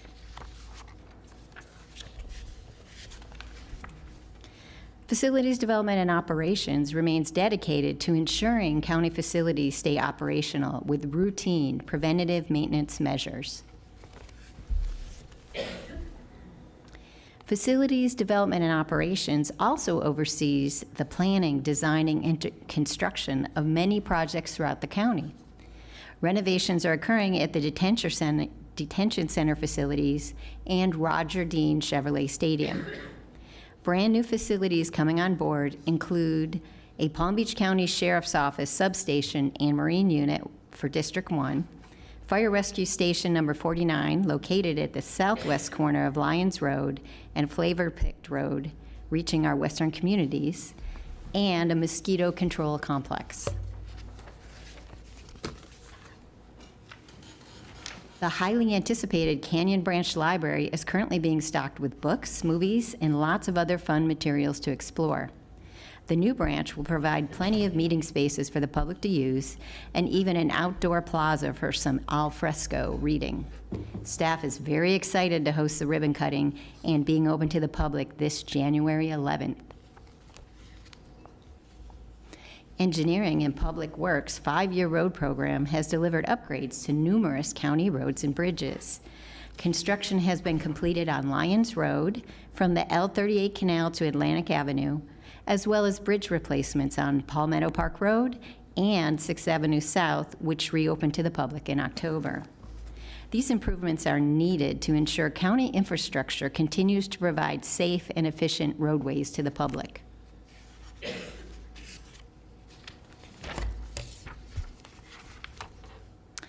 Groundbreaking for the new Canyon District Park Phase 2 was held in September, and the $28 million project is expected to open early 2026. The park will feature new sports fields, volleyball courts, and an all-abilities playground, and even a concession building. New synthetic turf fields will be installed at 8 parks across the county, including Westgate, Calusa, and Loggers Run Park. Renovations to park playgrounds and other facilities are still progressing. The updated playgrounds will all be ADA compliant with like-for-like replacements. Other parks undergoing improvements are the Villages of Windsor, Lake Lytle, Ocean Inlet, and Burke Winters Parks. The Palm Beach International Concourse B expansion will bring new enhancements to our amazing airport, such as a new concession area, expanded restrooms, larger waiting areas, and a sensory room. Palm Beach International continues to wow passengers with its already extensive food and beverage offerings, short lines, and welcoming staff. The airport is consistently ranked amongst the top airports by readers of several travel publications. The Department of Airports' 5-year capital improvement program totals $550 million and covers all 4 county-owned airports. These investments allow airports to improve their runways and facilities, which can reduce overhead costs and provide passengers with a smooth flying experience. The Department of Airports has been awarded more than $27 million in grants by the Federal Aviation Administration and FDOT for a variety of projects. Airport revenue bonds are expected to be issued soon to expedite construction of 3 major projects. Bonds ensure critical projects needed for asset preservation are not delayed and reduce the risk of continued cost escalation. The West Apron pavement at the Lantana Airport was constructed in 1984 and is experiencing pavement distresses. A major rehabilitation of the pavement will take place to provide a longer use life. Replacements to both the ground power unit and preconditioned air systems at Palm Beach International change the system from a central plant setup to a point of use system, which eliminates a single point of failure.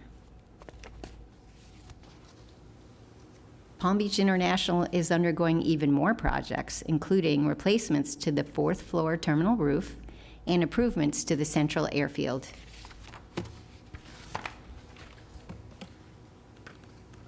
The Capital Improvement Program allows the Water Utilities Department to maintain its system to the highest level while providing its customers with top quality water at low costs.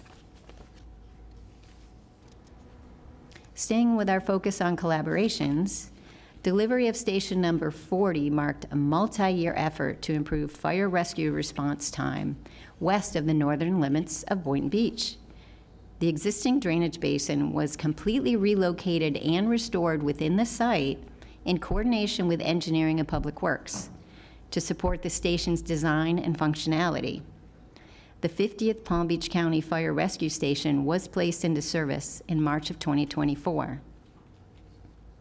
Station number 49 is another example of the multi-year effort involved in capital facility planning and delivery. Close coordination with engineering and public works was required to time with the construction of Flavor Picked Road.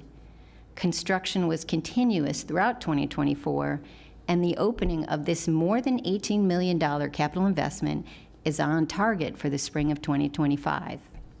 This will be the first of the new prototype facilities to reach completion, proving that the best things do come to those who wait.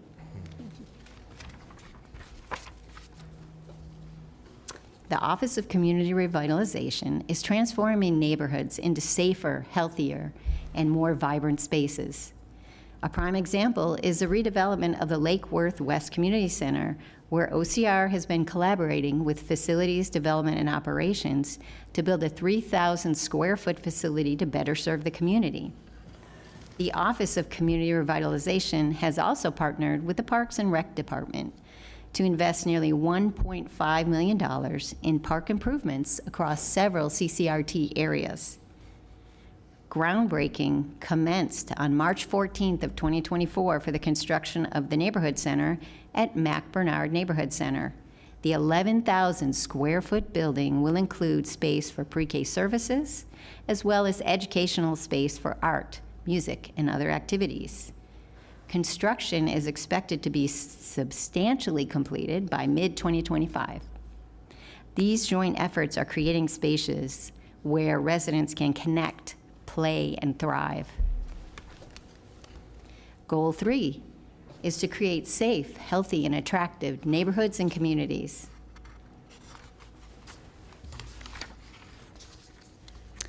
Expanding reliable internet access remains one of Information System Services' top priorities. With service being provided at county parks, schools, and libraries, as well as the Boys and Girls Clubs and municipal parks, students are able to easily access the internet. This project is expected to wrap up by the end of 2026. The infrastructure GIS portal continues to be a valuable planning and budgeting tool for county construction projects. The portal has allowed the county to limit the financial and disruptive impacts to the community and has evolved to allow non-construction departments and other stakeholders to utilize the information as well.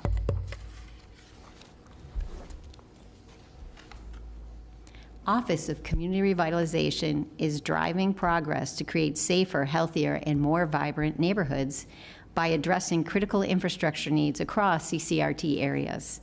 Over $1.1 million were invested in the installation of streetlights across multiple CCRT neighborhoods. In addition, in partner with FP&L, 490 streetlights are being converted to LED, saving an estimated $350,000.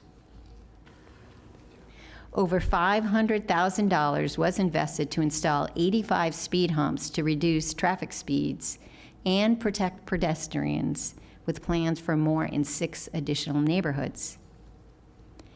These measures not only increase the resiliency of the areas, but help to preserve these special communities. Phase 2 development of Green K is currently under construction. This phase will include installation of a water purification system and an expansive 63-acre park. The project, slated to open in late 2026, will purify reclaimed water and replenish groundwater supplies throughout the region. The lakes created by this project will provide new experiences for the public to connect with nature. A planned boardwalk extension will connect the current Green K wetlands with the future Green K Park for one contiguous experience for visitors to enjoy. Also included in Phase 2, the new Reclamation Education Center for Advanced Purification, or RECAP, will provide a state-of-the-art education and outreach facility. The facility will include educational exhibits and interactive immersive experiences where students and visitors can learn more about the importance of water resources locally and across the state.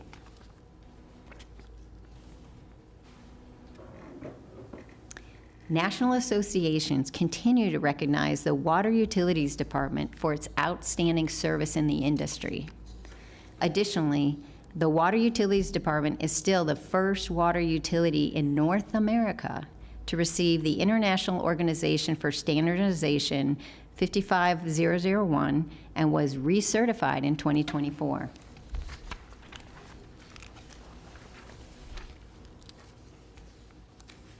Another team collaboration moment was the creation of the Infrastructure GIS portal. After many development meetings and continuous input from all the departments on this team, the portal now allows the county and many other stakeholders real-time information on completed, ongoing, and future construction projects.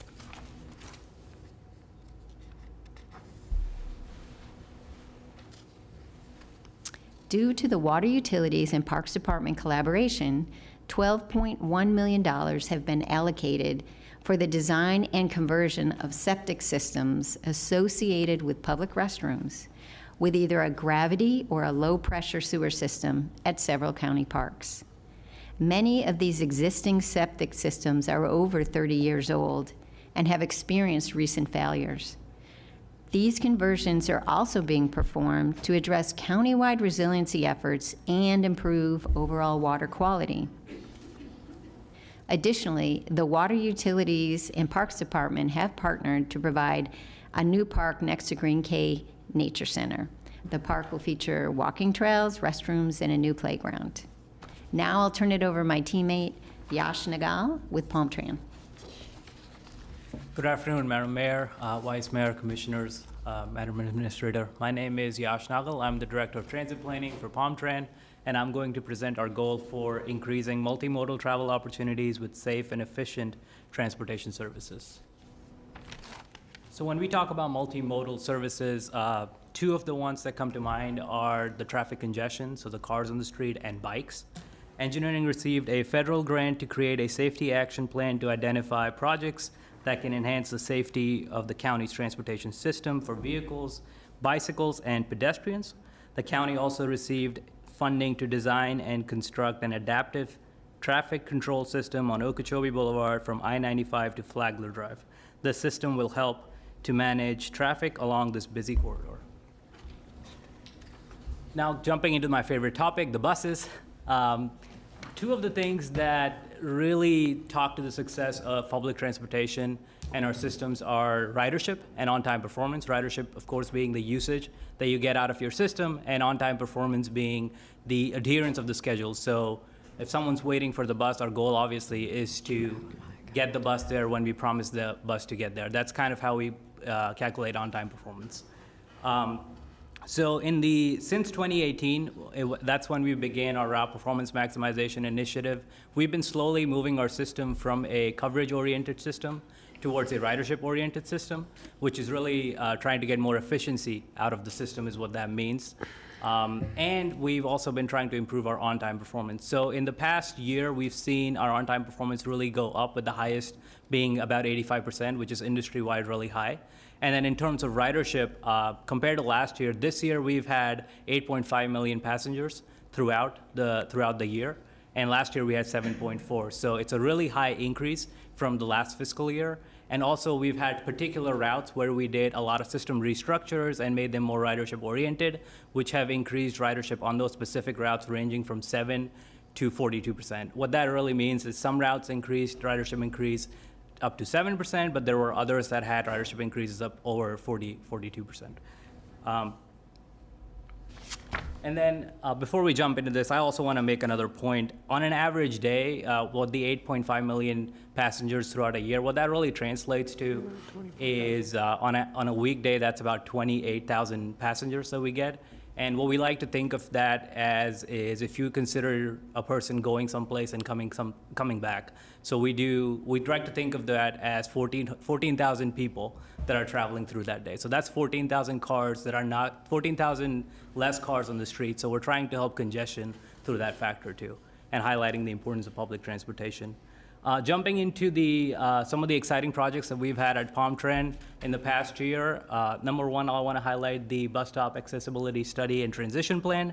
The bus stops is really the first point of contact for any passenger accessing the public transportation system, because that's where they board from. Last year, we completed a project that reviewed 3,000 of our bus stops for the accessibility that they have.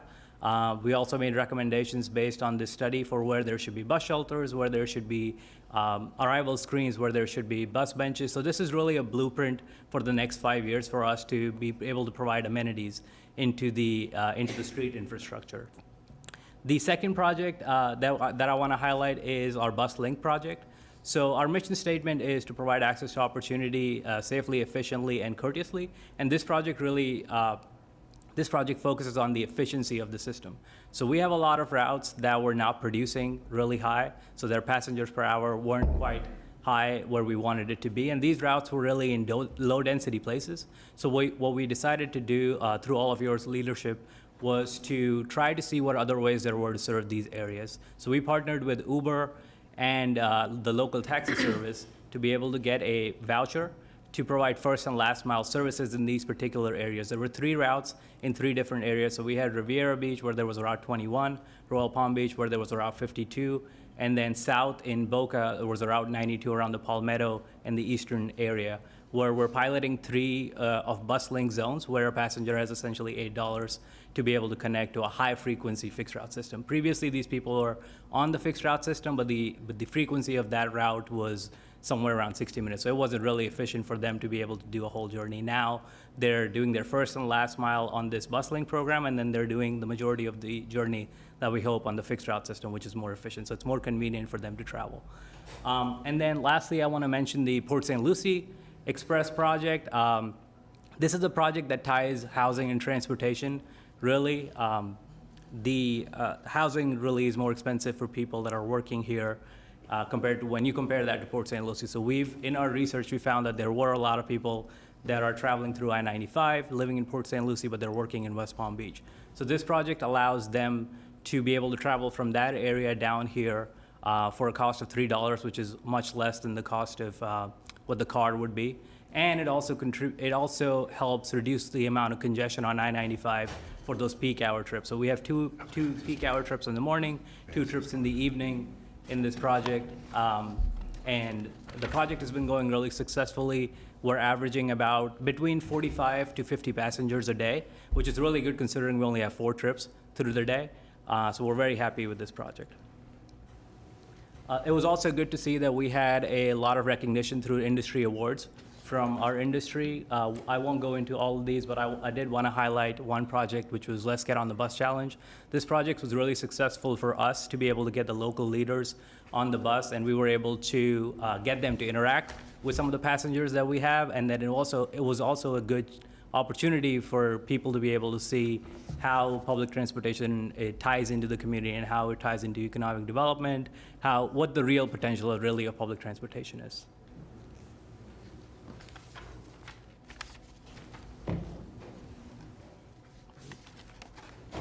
So our final collaboration showcase is that of airports with several different departments.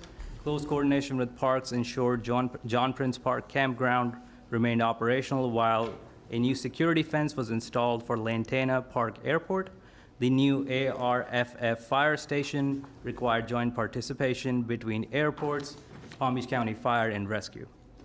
And improvements for Wallace Road had airports and engineering and public works each handling aspects of the project. As our collaborations and work continue onward, here are some of the team's future projects. There are renovations planned for 3 library branches, and a brand new branch will be opening on Hypoluxo. Our favorite airport, Palm Beach International, continues to become even better with a new terminal connector. Many county facilities will be undergoing renovations and expansions, including animal care and control, convention center, Vista office, as well as the replacement of medical examiner's office. And the new fire station is scheduled to begin construction in Western Lake Worth area. Engineering and Public Works ongoing work on lines will extend down Boynton Beach, and North Lake expansion reaches further westward. Palm Trend will be installing new bus shelters with real-time data displays. They will also be reducing headways on several routes. And lastly, Parks will begin work on the long-awaited Cam D. Milani Park and Canyon District Park Phase 2. And with that, I want to thank you for your patience. We'll be happy to answer any questions if you have.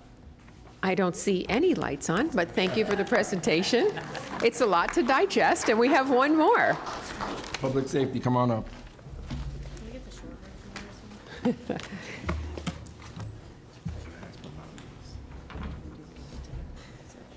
Okay. Public safety. In 7 minutes or less. Does anyone need a break? Safety person. No, we're good. Let's. Very good. Ready to go home to our families. Gotcha. All right. Good afternoon, everyone. I'm Dr. Casey Messer, HIV Services Program Manager for Palm Beach County and Chair of the Public Safety Cross-Departmental Team. Public safety is one of our county's identified strategic priorities, and this presentation highlights the efforts of the Public Safety Cross-Departmental Team for fiscal year 2024. This presentation is truly a team effort, and I would like to thank all of our team members across 12 county departments for their hard work and dedication on this team and our community at large. Our team has 4 goals as presented on this slide. 1, enhance public awareness through safety education. 2, prepare for, respond to, and recover from all emergencies. 3, ensure the overall safety of our community. And 4, improve the overall health and well-being of our community. Let's look more closely at goal number 1 with Marcella Millett from Strategic Planning and Performance Management. Well, thank you, Dr. Messer. I'm standing in for Chief Doug McGlynn today. You know, he's here with us. I'm not wearing fire rescue, but pretend I am, okay? So we're going to talk about goal number 1. As we said, it's to enhance public awareness through safety education. And here in Palm Beach County, we feel that a prepared community equals a safe community. So messaging is a big part of how we achieve this. And let's look at some of the messaging examples in the next few slides. Palm Beach County Fire Rescue provides thousands of trainings each year, reaching even more residents throughout our community with free presentations, activities, and services. As you can see here, it's about engaging our public through awareness and safety education with various methods such as social media, TV, and outreach activities. The Public Safety Department shares information through in-person events, conferences, and summits, as well as posts on social media platforms. For example, you can see dog treatment information on Facebook. We had sexual assault training at El Sol or with El Sol out in the Western communities. We have our hospital roundtable where we talked about emergency management tactics. And then, of course, our re-entry summit, which talks about people coming back from, well, previously reincarcerated people coming back into the community. Okay. And as you know, we live in paradise, which means we're around waterways, pools, lakes, you name it. Water safety becomes a huge aspect of our public safety endeavors. So our county's aquatics division of the Parks and Recreation Department was able to conduct a series of water safety presentations. And over 23,000 individuals were reached in fiscal year 24. Now, more importantly, 2,200 children between the ages of 2 and 12 received free or reduced cost swim lessons, which means lives are being saved. The county's aquatics division offers public and private swim lessons to visitors and residents of the county. And in fiscal year 24, over 3,100 people participated in our Learn to Swim programs. We also partner with the Children's Services Council to offer free lifeguard and water safety instructor certification courses. In fiscal year 24, we certified 55 lifeguard instructors, and the county was able to hire 20 of them to join Team PBC. To help our public understand the leading causes of death in our community and to allocate resources to preventable fatalities, the Medical Examiner's Office provides data to help track comparisons of death trends with other counties in the state of Florida. So as you can see on the slide, information is readily shared in a variety of methods. You can see the medical examiner's posts on X, as well as the annual reports that are published. Additionally, the medical examiner's office collaborates with local colleges, universities, and hospitals to provide educational activities as well as trauma quality and improvement programs. The Emergency Management Division and Building Division provide online resources, including FEMA flood zone maps, to help residents prepare for natural disasters. On September 19, 2024, Planning, Zoning, and Building hosted the inaugural Building Safety Conference and Expo at the Kravis Center. The free event featured over 25 exhibitors, including local and state agencies, industry professionals, and county departments like Public Safety, Fire Rescue, and the Office of Resilience, all who are offering information on hurricane preparedness, fire safety, contractor regulations, flood zones, code compliance, and building permits. The Citizens Criminal Justice Academy is a free 11-week program for Palm Beach County residents. The program was created to educate residents on the criminal justice system at all levels, federal, state, and local. Applicants must be at least 13 years old to participate, and tours of various departments and county partnering agencies are a part of the program. In fiscal year 2024, 90 participants graduated, raising the total number of graduates to 738 over the past 4 years. And if you have not been part of the academy, I urge you all to sign up. It's amazing, all of the things that we do in this county. So, our risk management department offers a comprehensive safety training program with over 11,000 employee engagements in fiscal year 24, many of them repeat participants. They also conducted 238 safety inspections across county-owned buildings, fire stations, and public facilities to keep workplaces safe. Now, we all live in Florida, which we all know means it gets hot. So our heat stress program helps prevent heat-related injuries by posting prevention materials in county facilities, benefiting both employees and visitors. And with our Safety First program, defensive driving education reduces vehicle accidents, keeping employees safe while lowering injury risks and liability for the county and the community. God bless you. We are pleased to announce that 7 county departments received Excellence in Safety Awards from the Safety Council of Palm Beach County in 2024. Awards recognize safety initiatives such as starting a safety program or enhancing an existing program. Nominations came from organizations in both the public and private sectors across Palm Beach, Martin, and St. Lucie counties, including the municipalities within them. It's a pretty large catchment area, so congratulations to those departments. All right, on to our second goal. We're almost there, guys. We're halfway there. Our second goal is to prepare for, respond to, and recover from all emergencies. To be a resilient community is to be a prepared community capable of immediate response and recovery to any emergency impacting our county. It starts with the 3 C's of preparedness: collaboration, coordination, and communication. We achieve this through training, exercises, and coordinating with public, private, and non-governmental organizations, all working together.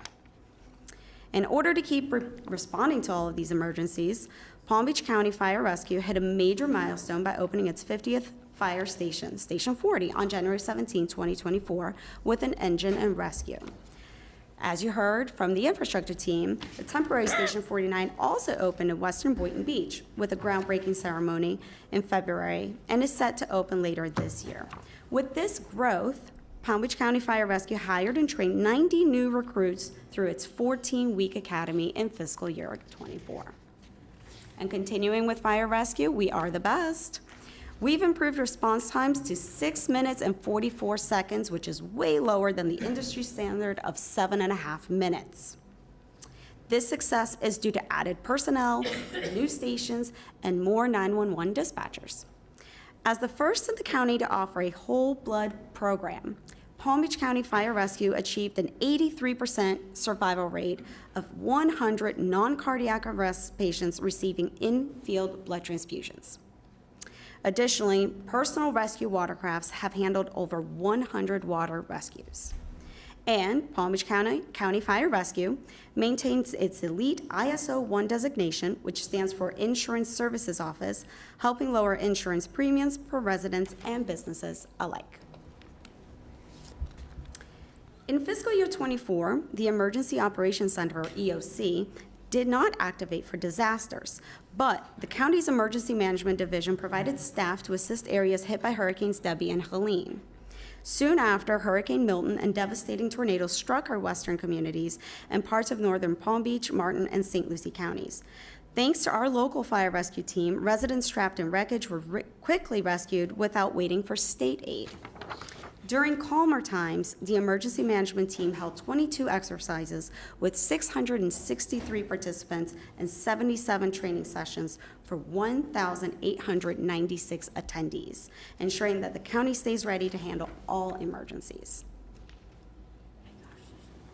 And if we didn't mention Palm Beach County Fire Rescue is the best, we're also the host agency for the Southeast Florida Regional All Hazards Incident Management Team. And we have deployed all over the country and to the Bahamas. Most recent deployments just in 2024 include New Mexico due to the tragic wildfires, and to northern Florida for Hurricane Debbie and Helene, where we sent strike teams and swift water rescue teams to help the state with disaster response. And responding to disasters is just the start. Recovery can take years. The Planning, Zoning, and Building Department plays a key role by investigating unsafe structures to prevent risks, sometimes leading to demolitions, like the buildings at Kings Point after tornado damage. They also conduct damage assessments to secure state and federal aid for those in need. For training purposes, airport staff and emergency agencies regularly participate in simulated aircraft training exercises and tabletop sessions as if they were an actual emergency. The Dragon 5 firefighting truck pictured top left features a stinger that is capable of piercing an aircraft to deliver water and foam to the interior cargo. During these simulation drills, the airport does not shut down and maintains full operations. Once again, reasons why PBI is the best. And that wraps up goals 1 and 2. So now back to you, Dr. Messer, for goals 3 and 4. Thank you, Marcella. Now let's transition to goal 3. You're going to pick up the pace a little bit because go. 40, I'm sorry, but in the future, 40 slides is way too many. You're losing the patience and the interest of the board. We got you. Let's transition quickly to goal 3, which is to ensure the overall safety of our community. In addition to maintenance and airfield safety and regulatory inspections, there are several enhanced security inspections that are also tracked by the Department of Airports. In Palm Beach International Airport alone, over 1,300 airfield safety self-inspections were completed in FY24, with additional inspections at the Lantana, Pahokee, and North County airports. Safety is key when supporting the needs of the traveling public and general aviation community. In FY24, the Palm Beach County Fire Rescue Mobile Integrated Health Program directly served over 7,100 patients, up from 6,300 in the previous year, which is 13.4% increase. And additionally, there were over 1,500 crew referrals to the MIH team, 2,100 fall program interventions, 1,200 addiction program interventions, and over 4,800 patients who accepted direct coordinated care. Palm Beach County's Public Safety Department completed a project moving all their 911 centers to a new next generation 911 network. This network will allow for better interoperability, quicker response times, and integration from different data sources in the field. Thanks to the support of ISS, the Division of Consumer Affairs now offers an online platform where vehicle for hire drivers and businesses can apply for and renew their licenses, streamlining processes and allowing for online submissions. As shown on these graphs, the number of unique complaints and investigations to animal care and control have increased over the past 4 years. In response, ACC has expanded its collaborations with other Palm Beach County agencies to address an array of situations, such as rescuing a kitten or a massive hoarding case on a derelict sailboat with PBSO. All county employees receive human trafficking and awareness training. Since the launch of the program, 4,373 employees have received this training. Additionally, Consumer Affairs integrated human trafficking awareness information and enhanced education as part of the licensing process to more than 1,400 adult entertainers and nearly 1,000 vehicle for hire driver applicants. Victim Services, in partnership with the Criminal Justice Commission and Aid to Victims of Domestic Abuse, received a $1 million grant to strengthen the systematic response to intimate partner violence. The Domestic Violence Coordinated Community Response Team was established and subcommittees formed to carry out key activities such as domestic violence prevention and education. Ocean Rescue takes a proactive approach by educating the public about potential hazards prior to the individual needing assistance. This graph shows the number of preventative actions taken by county lifeguards over the past 4 years. When speaking about public safety, drinking water is a public health and safety priority. Our laboratory scientists collect over 13,000 water samples throughout our distribution system and analyze an average of 85,000 tests per year. That's millions of gallons of water produced and treated each and every day. In FY24, the Building Division completed over 161,000 plan and permit reviews and 214,000 building inspections, supporting $2.4 billion in construction value. New rules became effective July 1st, 2022, related to condo buildings that are 3 stories or taller, and the Board of County Commissioners approved a building recertification program adhering to these state standards. The county's building division is actively managing this mandatory milestone inspection program by notifying owners, reviewing reports, and addressing noncompliance with 217 of 556 required reports already received and accepted as of November 21st, 2024. In an effort to reduce the county's jail population, the CJC continues to monitor the average daily population and monthly jail admissions. This slide indicates that there has been a 7.5% decline in the average daily population in the county jail from August 2016 to August 2024, and a decline of 18.8% in the number of monthly admissions to the county jail. Palm Beach County Criminal Justice Commission, in partnership with Florida Department of Corrections, also implemented the Felony Mobile Probation Unit in January 2023, which received a NACO award. The MPU has provided services to an average of 205 clients on probation each month, with a total of 1,637 reporting overall from January to August 2024. We'll now transition to Goal 4, improving the overall health and well-being of our community. To address Goal 4, I'll begin with HIV elimination services for Palm Beach County, which provides medical care and support services for more than 8,800 people with HIV through programs like Ryan White. Visualized in these charts on the screen, this past year we turned the corner on COVID-related increases in HIV diagnoses and are now back on a downward trajectory. Our viral suppression rate among people with HIV who are engaged in our county HIV programs continue to be 20% higher than the general population, and the total number of people with HIV in Palm Beach County has steadily increased over the last 5 years, as the number of HIV-related deaths has decreased by 30%. Progress toward ending the HIV epidemic is supported by new initiatives such as our mobile health units, Golden Palm Award-winning telehealth applications, and increasing public awareness through the Control Halt Delete campaign that was launched during our World AIDS Day celebration this year. In fiscal year 2024, 57% of all sexual assault victims had their forensics exams performed at the Butterfly House of Wellington Regional Medical Center. The Butterfly House is Palm Beach County's first and only standalone sexual assault response center. 100% of the 228 exams collected in FY24 were conducted by county forensic nurses, regardless of exam location. The Summer Camp Scholarship Program, which is funded through a partnership between Palm Beach County Board of County Commissioners and the Children's Services Council with Friends of Youth Services and the Palm Beach County Inc., serving as the fiscal agent, was established specifically to keep kids safe during the summer. The program provides full tuition and fees for eligible clients. In 2024, of the 5,252 scholarships awarded, there were 4,831 children between the ages of 5 and 14 years of age that attended camp. We have a question. Hi. Oh my goodness, I'm doing well. How many of those exams were done at the Butterfly House? We have 57% of all sexual assault victims had their exams performed at the Butterfly House, and 100% of the 228 exams that were collected were by our county forensic nurses. I can get you specific numbers for how many specifically for the Butterfly House. Do we know why they wouldn't have been done at the Butterfly House? We will find out. Stephanie from Public Safety coming up to answer that for you. Hi, Stephanie. How are you? Having fun back there? Of course. So there would be several reasons why a victim may not choose to go to the Butterfly House. It is their choice. So when they call 911, the officer might take them to the hospital. Our victim advocates meet them at the hospital, and they are given the option to be then transferred to the Butterfly House, but then they could choose not to. So we do leave it up to the victim, but we certainly encourage them because we know that the services at the Butterfly House are exceptional, and they're going to be provided those, services that are private and important, and they get the services right through Wellington Regional Hospital. Well, as we're expanding or looking at our strategic goals, one of the goals I would like to see is us get in North County, if the mayor wouldn't object, and one maybe down in South County, if the others wouldn't object, more butterfly houses. Because Wellington, as much as I love it being in my district, we have 2,600 square miles in this county. So I think sometimes location of those, and they're just small rooms within a hospital, they're not some major undertaking. Maybe we could partner with some of those hospitals or locations to add some? Yeah, and to add to your comment, we've been having conversations with Wellington Regional, because they are expanding in North County as well as South County, that have expressed interest in potentially having a room set up, because it's not really a lot of infrastructure space to have. It's just an exam room. So we do know that it's a critical need here in Palm Beach County.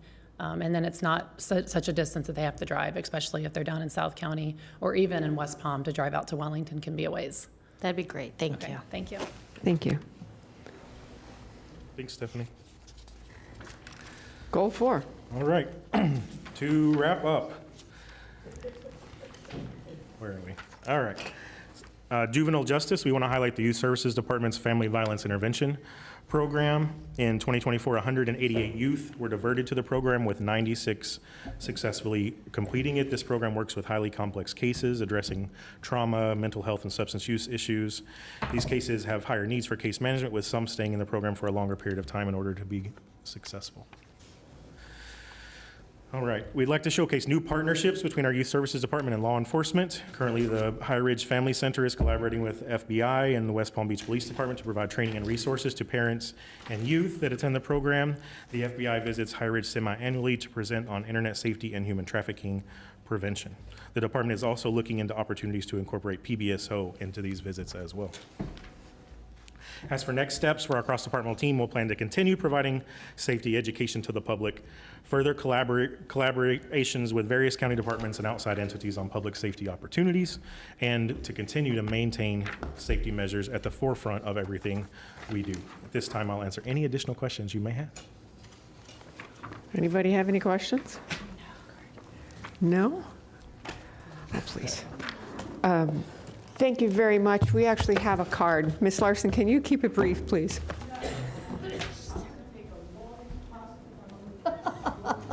3 minutes. Alexandria Larson for your 3 minutes, please.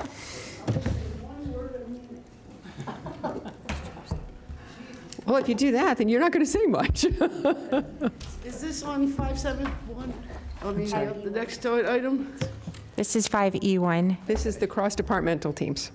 Well, I'm glad they're all getting together, but Jesus. It is a lot of, I believe it's a lot of work, but there is a way to flip it up a little bit. Mayor Marino was correct to, 40 slides per item. No. But we do, the one thing that I was worried about, Commissioners, the reason I'm talking is Milton. We failed. Out where we live, complete and utter failure. I mean, the trees are still down. You drive up on Coconut, near Avenir, it's a disaster area. You drive on Seminole Pratt areas, it's a disaster area. It hasn't gotten fixed, and FEMA did not help anyone. That's the saddest part of this. If anybody did anything, it was the county. And I want you to go after FEMA with both barrels, because they did not help the people out where I live. And there were a lot, because there was 2 areas that got hit really hard. And they were about 6 miles apart on Okeechobee, out in Fox Trail and Deer Run. And then on Okeechobee, one woman's got house. Her house got hit like it was ground zero, just that one spot. It was a huge ficus tree, and the mess is still in the yard. And she's an old lady. I think somebody from the county ought to go up there and check. I think they ought to help out. I really do. I really do, Commissioner. So that's the only thing I got to say about that, because with Milton, we failed. We failed with we weren't even afraid of it, because I was here on Tuesday, and that sucker hit on Thursday, and it did a lot of damage. So please keep that in mind. Thank you. For them, because they are, I don't know how old those people are, that one particular house. In my neighborhood, they're all 80, you know, and the neighbors went out, but there's only so much we can do. So thank you for hearing me, but please don't fail again on that area. All righty, so there's nothing for us to do with this item. So at this point in time, we will move on to the next item, which is 5A2, administration. What? Oh, well, same one, sorry, just renumbered. 5F1.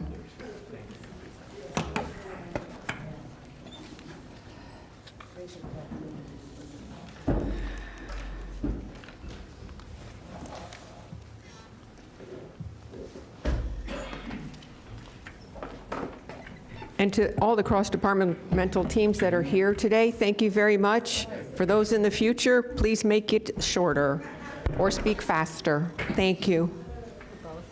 Or both, yes. It's a lot to consume, and it's a lot of hard work that went into it. We do appreciate it, and now that we have all the information, we can reread it at our leisure.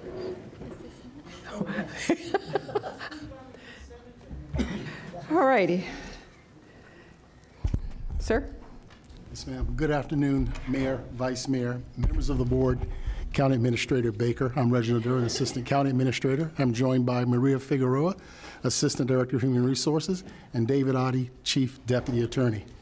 We are here before you seeking direction as to how the board would like to proceed with establishing a tool and method of evaluating contracted employees who report directly to the Board of County Commissioners. This includes the County Administrator, County Attorney, and the Internal Auditor. I will briefly reintroduce a presentation first presented by our Human Resources Department to include a draft evaluation form for your review and edification. Sure, it's coming up. Previously, we had made a presentation which highlighted how performance reviews were done in the county in the past.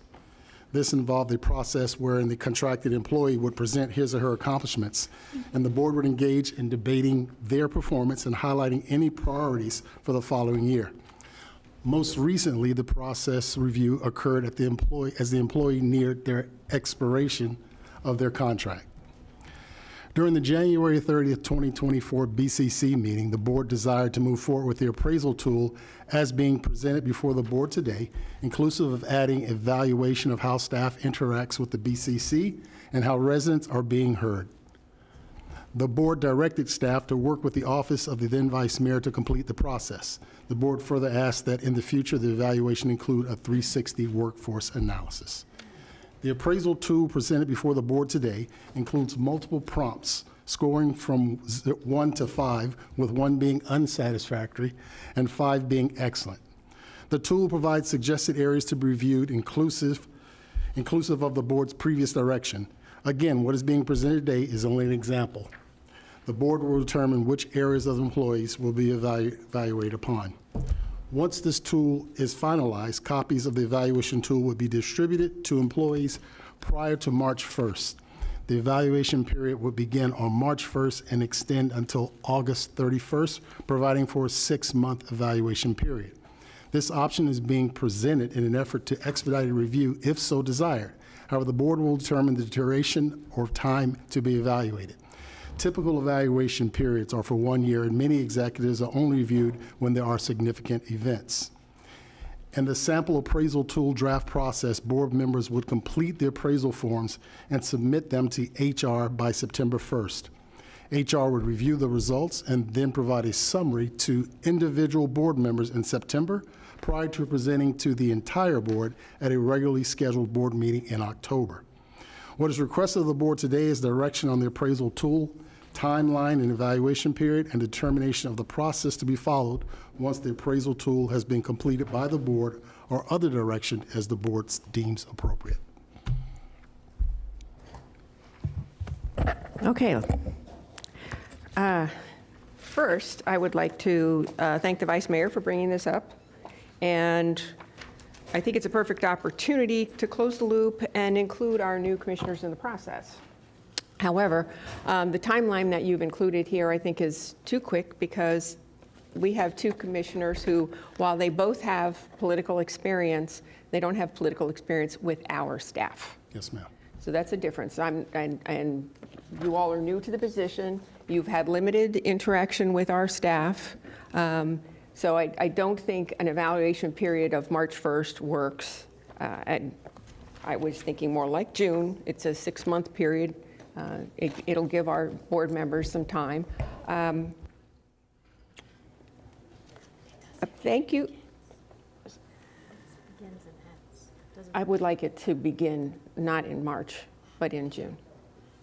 I don't think the process is, I think the process starting in March is too soon for our commissioners, our two new commissioners. Thank you for including the sample evaluation. I know that I met with you and our previous HR director 3 times and was not happy with this form that you included. And I know I'd given you some samples, and I think that those samples did get emailed to everyone. If they didn't, we can send them forward. There are other counties that do reviews. Dade is one. Leon is another. And I think the Leon County one was actually a good sampling of questions.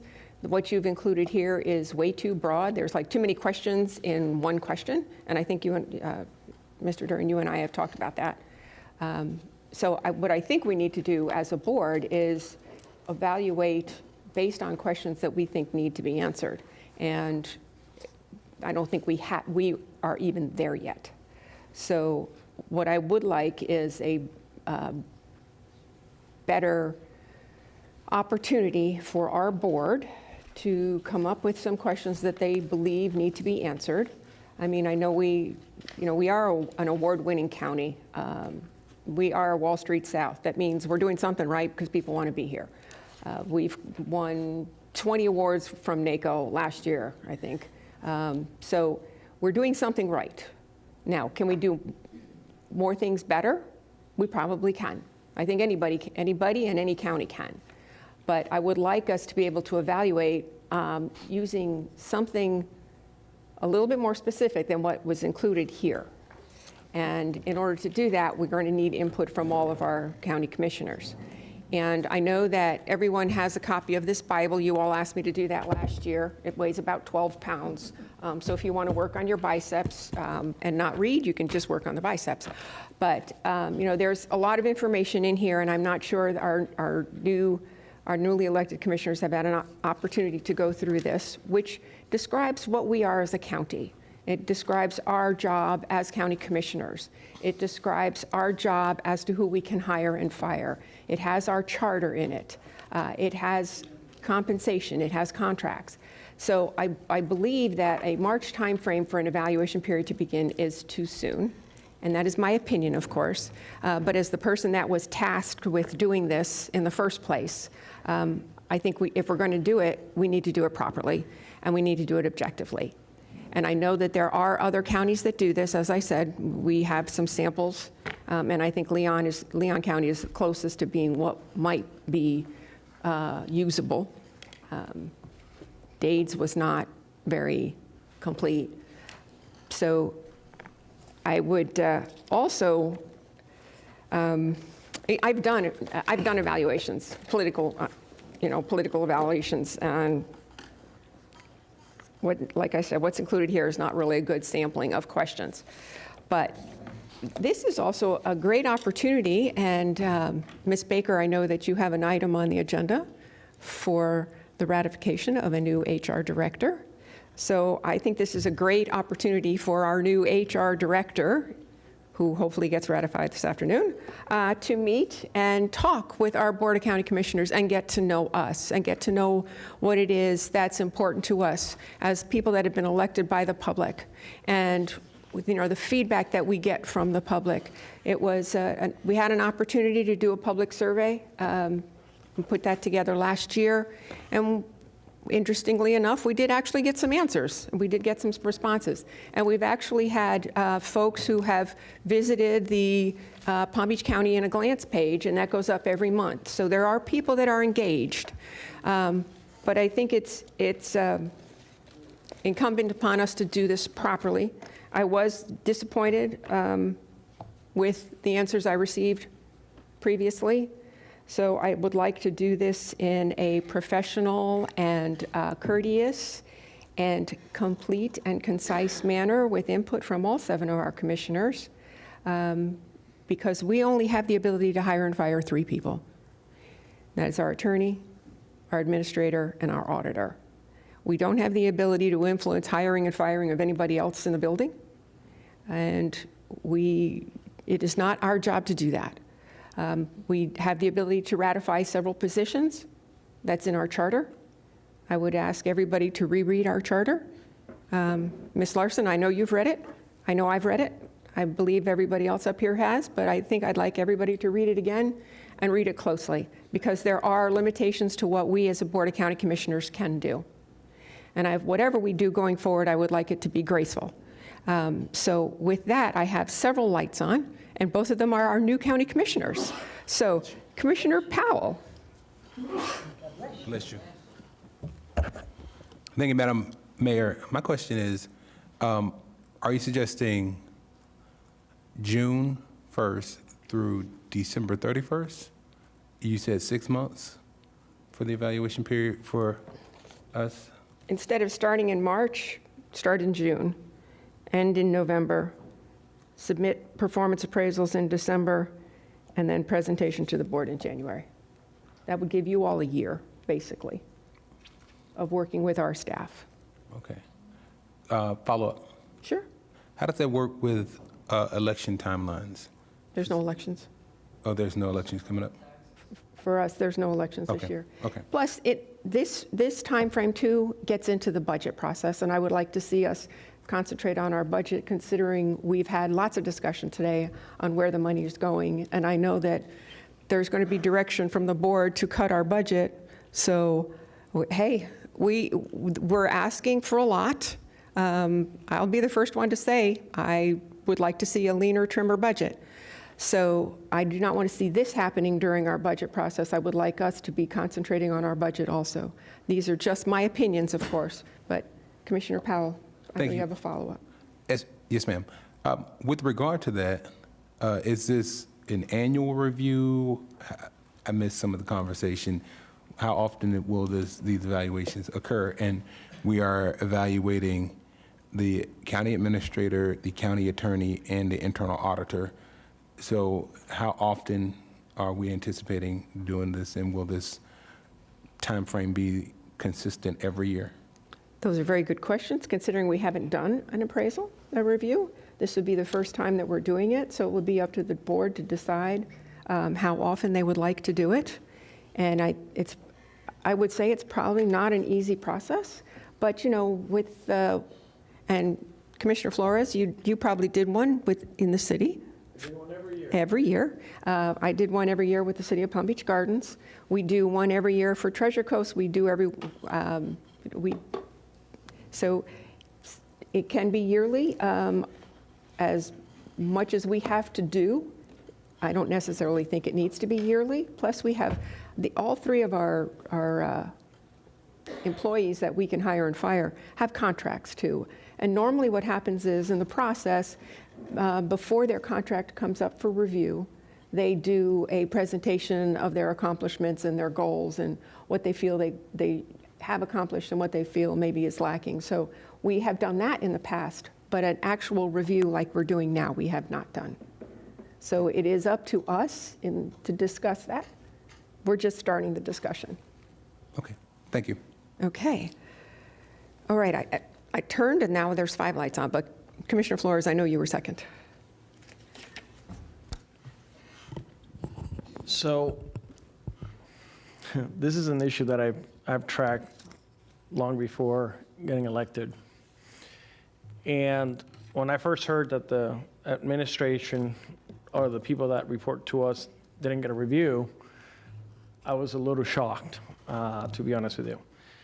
I'm assuming all the employees, directors, have an evaluation on an annual basis. Would that be correct? No, sir. Employees do not have, nor directors have annual evaluations. So how do we provide feedback And how do we let our employees know that they're doing a good or need performance or improvement? So we provide direct feedback. In the past, and please correct me if I'm wrong, the county attorney is here, there was some concern that an employee would receive a positive evaluation and then suddenly something would happen and they would choose to terminate the employee. But you've got this history of them being productive. So we rely more on supervisors documenting issues of significant events, more so than the annual evaluation. That's a little shocking and concerning, to be honest with you. However, I guess I come from a different background, and I am a big proponent of having an annual evaluation. I've done that with my former city manager, and it's a place where you have an honest conversation, and you also dictate what your expectations are moving forward, whether it's from the city attorney, from the attorney auditor, or from the administrator. In that case was the city manager.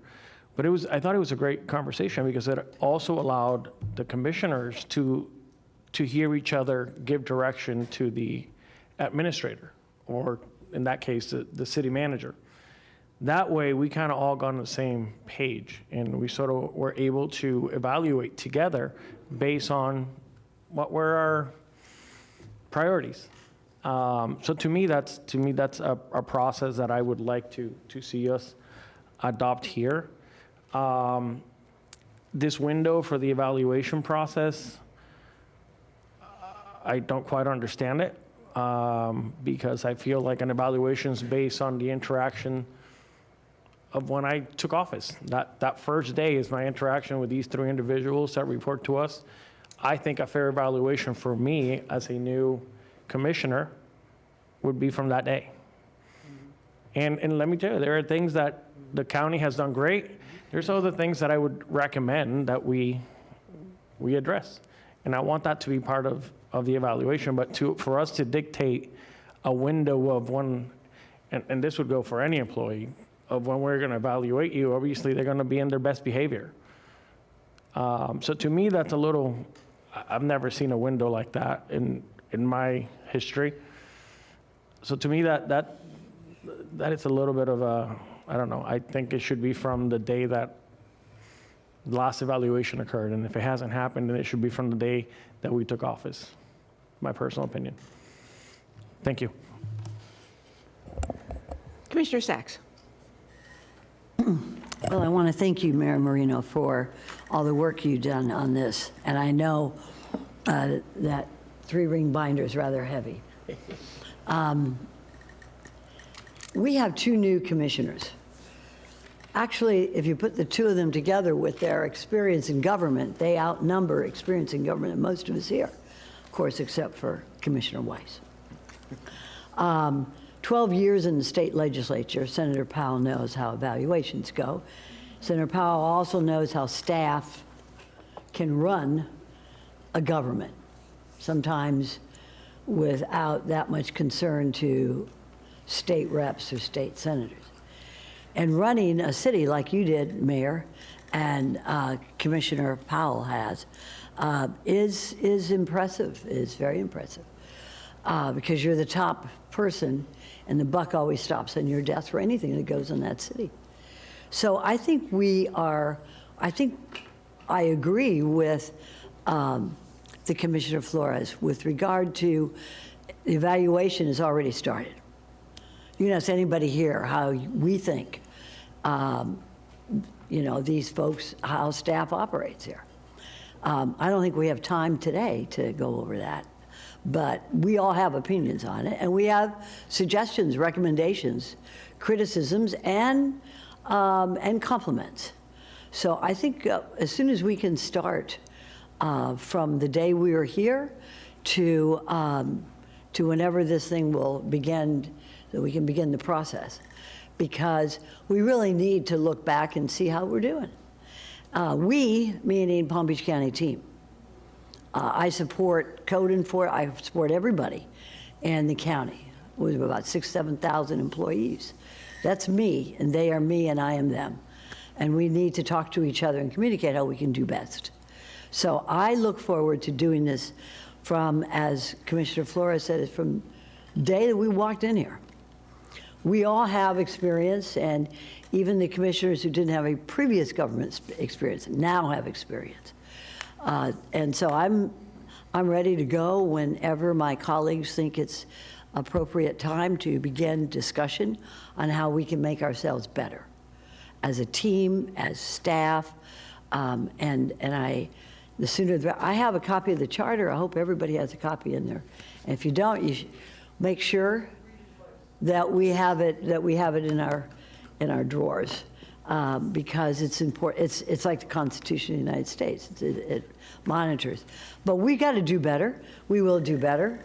We have to do better. And I'm ready to start whenever my colleagues think that it's the appropriate time to start, because I think this communication is very, very important for us to grow. Thank you, Mayor. Thank you. Vice Mayor Baxter. Thank you, Mayor. I do agree with Commissioner Sachs and Commissioner Flores. I agree that we should start from day one of interactions with staff. We started this process January of last year. Now, in the private sector, this would never fly.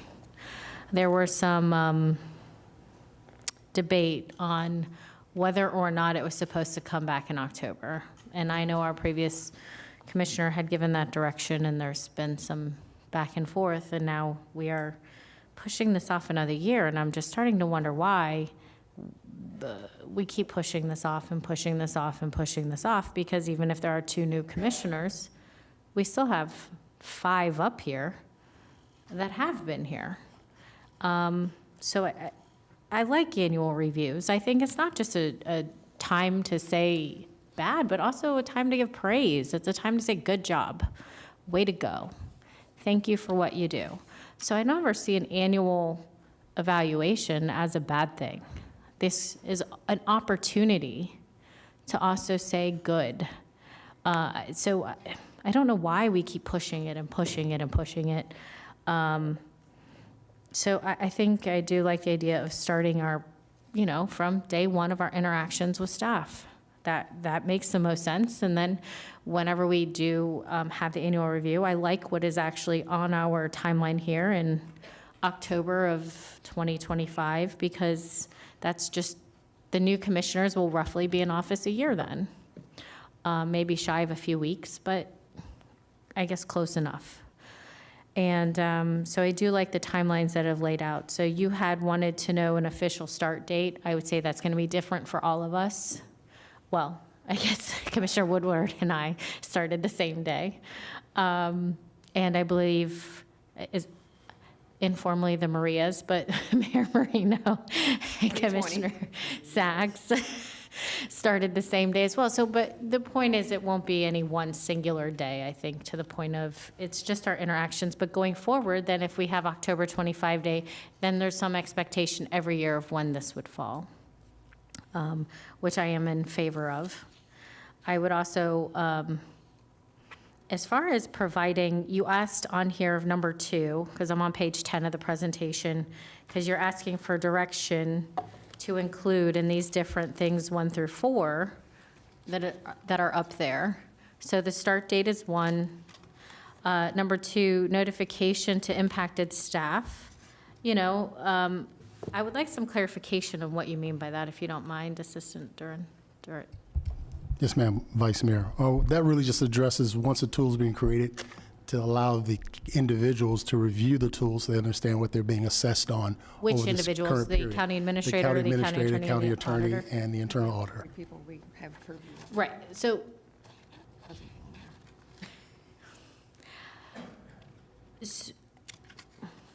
you want to know when we should send them the notification?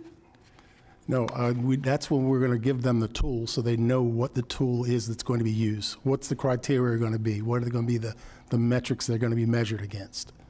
Wouldn't So that's that when be you as soon develop as we develop them?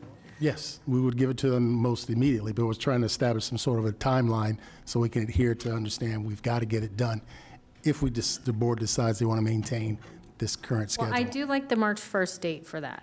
Like, if we can have these tools set in place, to your point, of what that process looks like. That's just me, I don't mind if we go, I think Mayor Marino had a good idea of what she liked as a better evaluation form. I tend to agree with the idea that this is a little questions inside of questions and so on.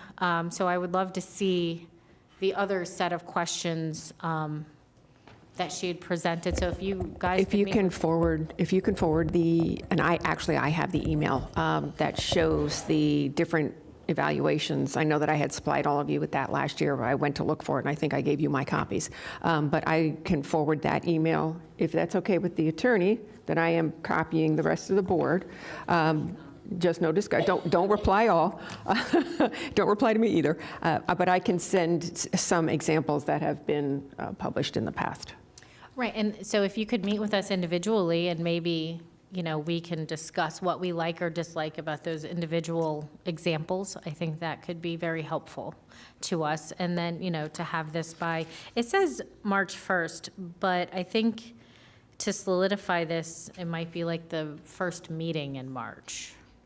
But I'll leave that one alone for now. It says, next is completed instrument provided to impacted staff. So are you asking for like a time frame of? No, what we're asking for is just to have the tool available to show them. So it will be provided to them. I think what you're looking at basically addresses that when we go into this period of time where we know that, hey, the assessment is coming up, we notice the employees so they're aware of it is coming up, as well as the board to let them know you've got about 60 days out before we're going to be asking for these reviews to be completed. So if we went with the October timeline, 60 days prior to that would be the August timeline, to your point up Yes. there. Other than, I think, the implementation date being, or the beginning of the evaluation period, I like your timeline. If this is supposed to coincide with these questions. These are rough dates. Yes. And then the start and end dates of the evaluation period, I think that, again, the start dates will be different, but the end of that evaluation period, I think, looks like it would be September 1, Yes. to then have the evaluation in October. Yes. To bring it before the entirety of the board. We would give each board member the opportunity to review the summary that was prepared by the HR director. Okay, So you'd have one-on-ones, and if you want to take opportunity to meet with the individuals that are being assessed, you would have that opportunity as well, as you always do. Okay, so I guess other than other than the start date, because I think that should be on an individual basis until we get an annual process, to Commissioner Flores's point of, from then on, it'll be from that date going forward, but when we all started are different dates, so this first one, I think, will be a little different. Okay. Okay, I'm going to actually comment. I think in my eyes, there was a miscommunication of what the evaluation period begins. And I don't, to Commissioner Flores's point and to everyone else, whoever we evaluate, it's going to be from the day we walked in the door. I guess what I thought of when I saw evaluation period was that's when we're putting the process together, we're going to get the questions and everything else. It's not, so evaluation period begins is really not, we're evaluating you from that day forward. That just means that whatever we have decided in how we have interacted with our staffers, starting March 1st, there's going to be some tool in place to help us put that down on paper. Is that? Yes, but let me be clear. Originally, the design was that evaluation period would be for that 6 months. But what I hear the board saying is they would rather start from the time that they sat on the board for this first evaluation period. So for some, it could be years. For some, it could be months. Would have been the total amount of interaction they would have had with the contracted employees. Because we've never had an opportunity to do this. So for any of us and for all of us, it's going to be from our first point of contact. So whatever that is, the evaluation period beginning March 1st, I think that's sort of a moot point. Right. But I think what you're hearing from the board, and Vice Mayor Baxter, were you finished? Well, I'm 'Cause I sort probably of going to have more interrupted. comments, but I'm enjoying this, so please proceed. Okay, so I'm actually going to ask Commissioner Woodward to pipe in. Thank you, Mayor. If I could just go back, because there's been a lot of discussion. Because we're building a policy here that doesn't exist at the moment. Correct. And I think, if we're planning this for future boards, because there are term limits, where there's always going to be new commissioners that are coming on board. And if we plan this to be, I would say give it 6 months from the time of an election, so that whatever new commissioners are coming on, it's 6 months. So I think that puts it into, is that April, May? I'm sorry, I'm very, very tired. So in the future, as we're doing this, but this is the first one. So this is kind of how we're forming this. And we have new commissioners, we have 4-year commissioner, 5-year commissioners, 2-year commissioners, and 6-year commissioners. I'm sorry, I'm trying to do math here. However, I think as this goes forward in the future, whatever the evaluations are going to be, we're going to get a wide range of, how well was the onboarding of our brand new commissioners. That's an important part of their evaluation that's going to happen if we do this on a yearly basis, or at minimum, I say we would do this every 2 years if we were to do it on an off-election year, but at minimum.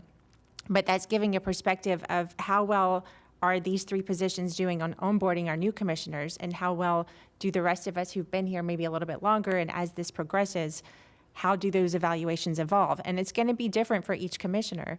And, the relationship that each of us have and the experiences, that's part of this board of 7. That's why there's 7 of us. We have different perspectives.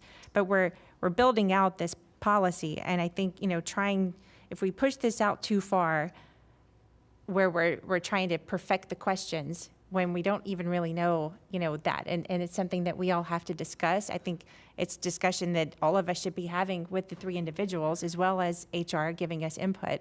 But I don't want to push this out too far because we're trying to get it right on the first try. It's not going to be right on the first try, and we need to have the discussion. But it is about forming the future policy and how this would happen every year, or at least every 2 years after this. I like the off year, I kind of like the off year just because, it takes any of the other pressures of election year out of the equation.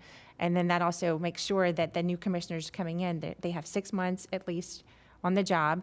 And it will give us, all of us, an understanding of how well is the onboarding process. Because we need our commissioners, when you come in here, we're voting immediately. And we need to know how well is the foundation being laid for brand new commissioners coming in. That's an important part of this. And it's not a question that every commissioner is going to be able to answer if you've already been on here, but it's something we all should know, because we don't want commissioners coming on here and being left behind. So all of that just to say, we're building this out. And I don't think that I'm not 100% set on the dates, but I don't think that we should push it too far with the effort of trying to make sure we get all of this exactly how we want it, because this is the process that we're building. And we have pages to work with here, so I know we have to have individual meetings, but I don't think that we should push it out a year at this point. And whatever we plan for, kind of plan it for a certain amount of time in the future, with the understanding it's going to be very different perspectives on how long they've been on the board and their relationship with these 3 positions. So I don't know what you want to do with that, but that's all I have to say. When do you want to, like the final part? The first one, the first evaluation done. No, I don't think the first evaluation is the question. I think the question is getting what the evaluation is going to be, getting what the questions are going to be. That's what, by March 1st, you should have talked with all of the commissioners. Our new HR person should have talked to all the commissioners. We should have looked at the examples that we have. We should give, between now and March 1st, give you, yes, we like these examples. Yes, include this. No, don't include this. And compile something, what that compilation of we, as 7 commissioners, think is important for an evaluation, then goes to you, and you should return that to us by March 1st. Is that? Okay, well, what I would say then is I think that we should be in May, just because that's 6 months from the election, we should be then answering these questions. So that gives us, we have the next several months to get these questions on what we want to evaluate, and then we would be doing our evaluations in May, and what give us a couple of months to do the evaluations. I was just saying, I would like to see this built. I think we could build this by March. Correct. And then do the evaluations in May, and then that would be the plan moving forward, is every May is when we start actually answering these questions, meeting with them, answering our questions, and then, I don't know, do we give ourselves 2 months to do that? How long should that take? So we'd have June and July to do the evaluations, and then, I'm just thinking forward how this would work, and we should be able, I mean, these questions, they're not awful. Some of them are, they're not going to be, relevant to us, and you're right, we can't use Miami. Miami has a strong mayor, so we're not the same county. But I think all of us, by March, should be able to hand this to you to polish up so that they know what it's going to be, and then we could start doing the evaluations by the end of May. My thinking. Okay. Okay. Commissioner Weiss, I have you as next. Thank you, Mayor. Couple things.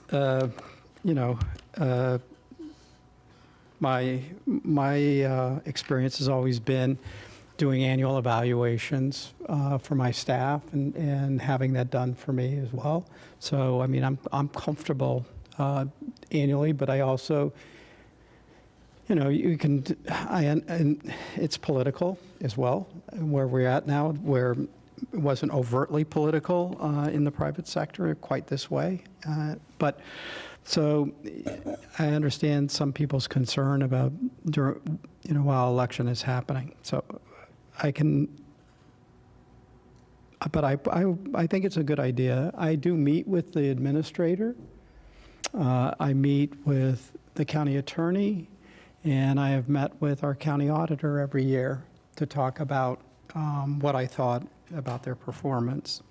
So informally, hopefully, I don't know whether it's been helpful for them, it's been helpful for me to understand, where I think we're going. But I'd like to see, and I'm okay with this time frame. You give me a form, give me a week, I can fill it out and put it together. So I'm not too plussed about the amount of time, but I think it is important that we do have a baseline of something that we're going to measure. My biggest, or I shouldn't say my biggest concern, one of my concerns is that we also have, because right now the form we're seeing is pretty much subjective. And, I'd like to see some data and relates to some goals that are set. And maybe this year, if we're going to evaluate on that criteria, then we get those goals set, and then the next following year can be reviewed on the accomplishment of those goals. I think it's really important. I think a lot of subjective information is also important as well, and so I'm not discounting that, but I think we need to add in some objective information so that we see, for meeting goals, not meeting goals. And then I also think it's important that the folks having an opportunity in advance to see where those evaluations are, because there may be valid reasons as to why those goals are not being achieved, or maybe, there may be something happens. So I like to have people be able to respond to that as well. And I'd prefer to have a mechanism to do that included in this somehow, however we do it. So those are my suggestions. I'm glad we're picking this back up again. I do. I think it's good. I think it's good for the public to, but I think it's good for the staff. And I really like the idea of the 360 tool. I think that is so important. My evaluation, because I don't see the interaction between the folks that we're tasked with supervising and the folks that they're supervising. We're hidden from that. And I think it is so important that folks are being evaluated from the bottom up, you know, on how the staff feels they're performing. Because I have one vision. I would like to know what other people are seeing and their direct reports. Do they feel like they're getting the supervision, the support, the resources, you know, and are they feel like their supervisor is accomplishing what they're supposed to be doing for them? So those are my comments. Thank you. Commissioner Flores. So going back to the timeline, I have had a little hesitation about October. It's when the final presentation comes before. And I'll rely on my experience in Green Acres. As we went through this process over there, we started around July, where the mayor was in charge of this process. We would send it out to the council members. The city clerk would collect all the information, tally up the totals. But basically, the July process was meant to get us in shape, or to have the evaluation at least before the commission in September, so that at that point in time, we could give the city manager, the attorney, those are the only two people over there that reported to us, a raise. And it all matched the fiscal year. So I think, as we're looking at this, I think we should take that same approach and have it end in September, so that we start the fiscal year brand new and that we fall into a schedule as we move forward. And then I guess another component to this that we should, and I'm a little iffy about, is the contracts that are in place. I don't know when they're set to expire. Okay, I'm sorry? just for clarification, they're contracted employees. They have contracts. We don't give raises. It's what is ever in their contract. I understand that. In the contract, there's no raises involved? Okay, then when is the contract? When do they start and when do they expire? Each of our 3 staffers that we. Are all different timelines? All different. I have 2 years remaining on mine. But they don't start October? No. So the fitting it into the budget cycle is not part of the equation. Does that Thank answer? you. That concludes my comment. Okay, thank you. Commissioner Baxter, Vice Mayor Baxter. Thank you, Mayor. I like the idea of annual reviews. I'm just a big proponent of that. I think 2 years is a very long time. And I like the idea of the onboarding. You know, commissioners come on. I do want to support having this process set up by March 1st, and I like the idea of annual reviews in May prior to a complete budget cycle, but it gives onboarded commissioners a good 6 months to get a feel for and give some initial feedback. I think that's very important, and you know, again, I think the timeline for all of us is going to be different this first time around, but it's not going to be perfect the first time around, and we're just going to have to accept that on some level and just get this process, you know, moving. So if we can have the questions, meet with us, the different samples, you know, and have that kind of good to go by March 1st, and then by May have, to Commissioner Woodward's point, just let's see how it goes. Let's see what we're, you know, answer those questions, give some feedback, and go from there. Thank you. Commissioner Sachs. Thank you very much. This is a good conversation. And it's impressive to me that it's never been done really in the county commission. This is a very good conversation, and I appreciate, again, Ms. Larson, Mayor could you Marino, please be quiet? bringing it up and doing the groundwork on it. First thing I like to see is the contracts that have been executed by the folks who have that we're going to evaluate. That is the county attorney, the county administrator, and the auditor, I believe. They have contracts, legal contracts, for two reasons. One, I want to see what their obligations and responsibilities are. And two, I want to see if something happens, what are the financial consequences to the county, if there's that clause as well. Secondly, statistics are a very good idea. Commissioner Weiss brought that up. We have metrics, and we all need to meet certain metrics. Do we have a budget that has been followed? Where's the money going? How much do we have a deficit? Statistics are very, very good, and I'm glad Commissioner Weiss brought it up. And the third is to listen to the staff. They do the work out there. They're the feet on the ground, boots on the ground, so to speak. And I like to know how they're doing. What do they need? All kinds of issues that they may have. And I think we are the sounding board, because, you know, we get evaluated every 4 years. The public doesn't like us, we're out of office. We don't have any contract. So, but our obligation is to run the county with professional staff. So this is why this is a good conversation to have, even though it's late and I'm getting hungry. So this is a good conversation to have.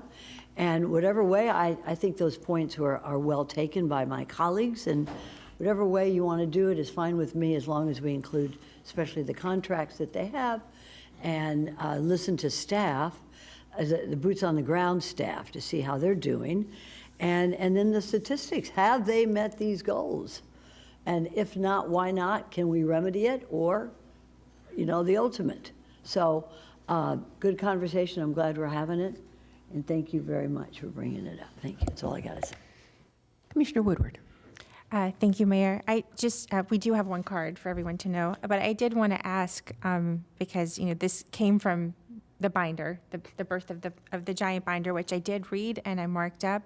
I was just wondering, should we schedule ourselves a workshop because there's other stuff in the binder that's not just this. And I'm not saying we have to hit this entire 6 inches, 8 inches, whatever it is, but there were a number of items in there I feel that should be discussed, because I think there's some policies that maybe have gone by the wayside or have never really been addressed, and just would like to ask about that, because we were supposed to discuss it a long time ago. We never did. So I'd be happy to have that done, because this is a lot of work. Yes. Okay. So, yeah, if we could. So our new commissioners have a copy of the binder, but I don't believe they've had an opportunity to even start going through it, because you've got it just before Christmas. So I would not want to put it on the workshop for. Oh, no, with time. Yes, so not maybe the February workshop, but maybe March workshop, where gives everybody an opportunity to read through this. It took me about 2 months, I would agree. Yeah. So, okay. So it took a while to put it together. So yes, and we have, we've talked about it, and we haven't, again, thank you, Vice Mayor, for bringing this up so we can close the loop on this. There's a lot of great information in here. So happy to put it to bed. Okay. So we will, with everybody on the board okay with that? We'd like to see this on the workshop for March. Okay, all right. Commissioner Powell, your light is on, and then Vice Mayor Baxter. Thank you, Madam Mayor. My question is related to something that Commissioner Sachs brought up with regard to contracts. I guess my question would be, seeing the contracts, what's in the contract with regard to evaluations, with regard to? Nothing. So to the county attorney, is that something that we can address in the in terms of evaluation? And when we talked about other municipalities, other counties that have evaluations, do we look at their contract so that maybe in the future, if this is something that we go with, that's something that now has to be in a contract? We would, certainly it would be at the board's discretion, something to add to future contracts. but there are no performance appraisal requirements in our current contracts, so it will have no impact on existing contracts. Okay, thank you. That was my question. You're welcome. Vice Mayor Baxter. Thank you, Mayor. I think that's a great idea, Commissioner Powell. You know, in future contracts, you know, have what we set up added to future contracts. And just, I'm going to, I guess no one's after me. I was going to say, when we conclude, I would like a recap on what you have taken away from this, if you don't mind, and to kind of get some clarification on the binder issue and potential changes to the other organizational or policies in it being a completely separate issue from coming back to us with a process in place by March 1st and the evaluation of May. They are not to be combined or misconstrued or anything. They are two separate issues. Correct. Okay, Okay. thank you. Quick question, where are we with the 360? Because if we don't have that in place right now, we, as a board, can't use that as a basis for the review. So where are we with that? Well, I believe the discussion started with, let's get this initial evaluation done, and at a later date, we pursue the 360. So we're more focused on getting this tool completed. We can start working on the 360 right away to figure out what that tool's going to look like and bring that back before the board, hopefully with an update when we bring the final tool to you. Okay, so going forward, it looks like we would like, with board input individually, we will send this email out that gave the other samples. By March, we would like to have what we are going to be asking as review questions. And then it sounded like May, giving us till May to, Begin evaluating. no, it sounded like I mean, quite frankly, we could do the evaluation right now if we had questions. We don't. So we get the questions in March. We should answer the questions and come back to you by May. I'm coming up with a time frame. It's actually faster than that. So now we're to May. These then need to go to HR or to the attorney. Who do they go to? Who compiles them? Can I point of clarity? I think it's September 1st when we submit the performance appraisal to HR. Well, we're still working on this. That's what we're doing. Because we're still working on this time frame because we just went from August to May. So we're still working on the time frame. So as we collect the information, then the information has to be compiled. Who is that person compiling the information? Hopefully our new HR director? Yes. Okay. So We'll provide a summary of all of the reports that are given and bring it to each board member individually and follow up the next month with a presentation before the entire board. So if we do our evaluation in May. Go right ahead. So Commissioner then, Bash, you're- if we have the questions, if we narrow this stuff down by March, and then by the end of May, that was when we would actually do our evaluations, how does that fill in the rest of the timeline? If we continue to follow this timeline, then in May, we would have compiled all the information, prepared to do a presentation for each individual board member in June, and theoretically in July, have a presentation. May is when we would do You're ours complete. and then give it to you, or give it Yes. to HR. Yes. And by June, then this is done? Is that what you're saying? Yes, by June, he should tabulate all the information, have an executive summary to provide each of you, and then present it to the entire board in July. So we've gone from You skipped a few October steps to, then. Yeah. Well, you said May, you're going to have it complete, unless is it May 31st? You're So- going to complete the tool? Well, I say the end of May is when we would begin actually Oh, doing our evaluations. So that would be 6 months after an election, if it's in an election year, 6 months from that date. So the end of May would be when each commissioner would begin doing their evaluations. I'm assuming, would we also meet with the individuals during our evaluation period? Or are we just writing this stuff up and handing it to HR? That's certainly within your discretion. Well, I think I would like time. I'm guessing at least like a 30-day window for us to do this. And then then by July, we should be able to hand HR our documents. And then another month or so sometime in August or September is when it would be compiled and presented in the public? Right. Because you've got extra steps there that we kind of skipped. Okay. The September 1st, September, and then it goes to October. So, Right, because we're saying that in September, we're going to come back to you because you can provide them on September 1st. So theoretically, at some point, if they're all submitted by September 1st, within 2 or 3 weeks, we should be able to turn it back around to each of you and provide a summary. And that's assuming we'll have access to each of the commissioners as well. And then in the next month, present it to the entire board. Okay, so as this reads, and see, there's a lot of gyrations up there. As this reads, or what we're thinking, March, we should have something compiled with the questions. Yes. So we know what the questions are going to be. After a 6-month period for our new commissioners and whatever it is for all of us, we should then start answering those questions. Okay.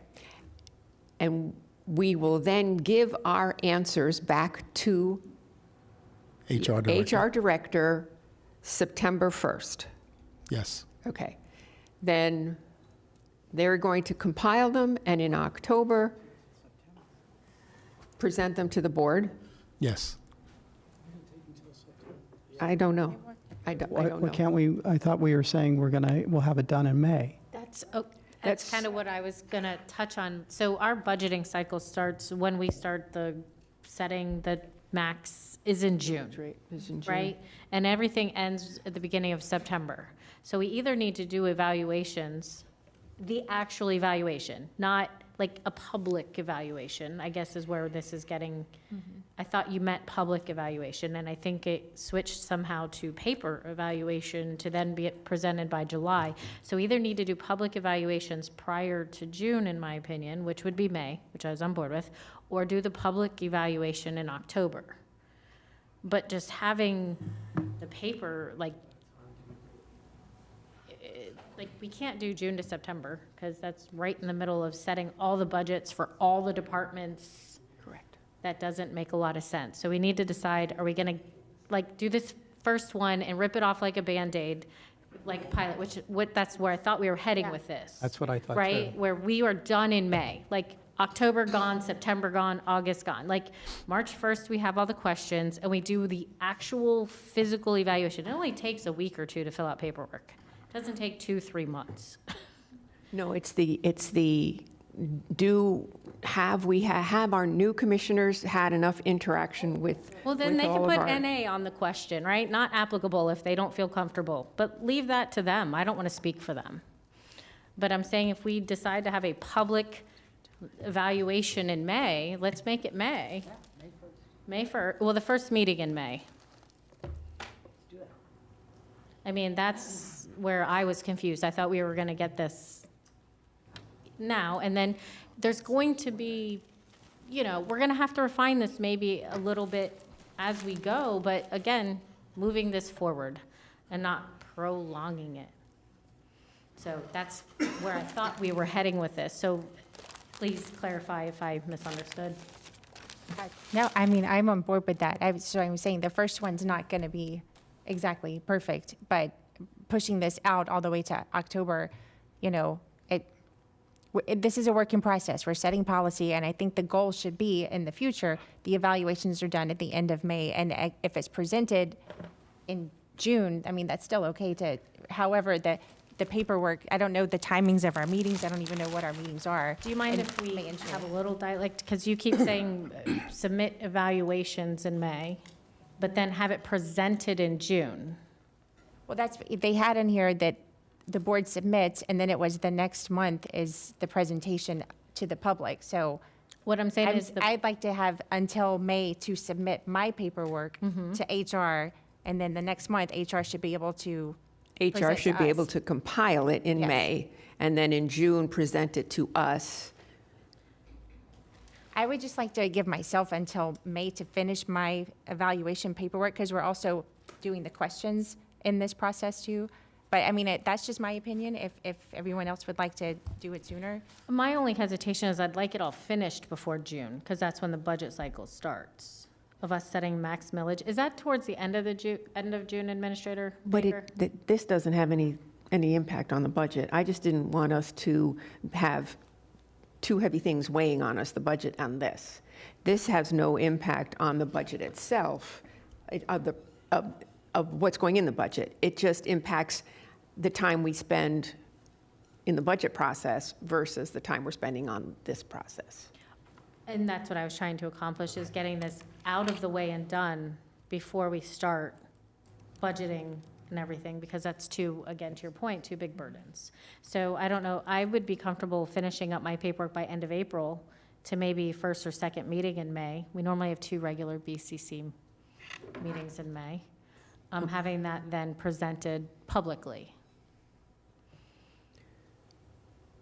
If that We works. we actually have to give the HR director time to compile our answers.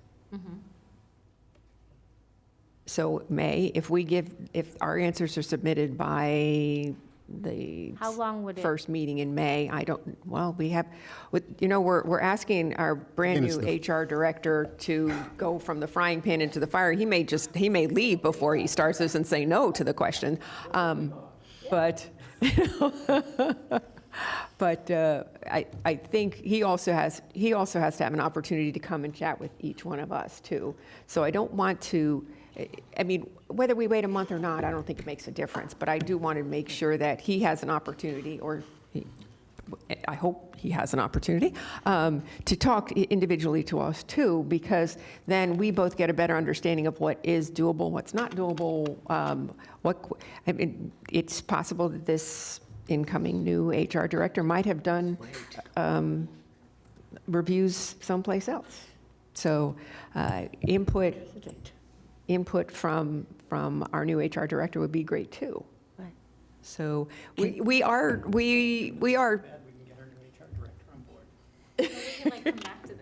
Wait, can we get a date?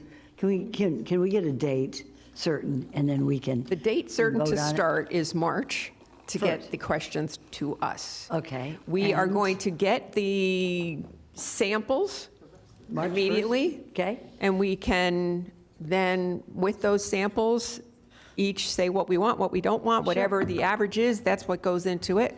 Then we will see the final product. By May, for the first week, the first meeting in May. I think that if we can't do this 30 days in March, 30 days in April, and into May, then we're in the wrong job.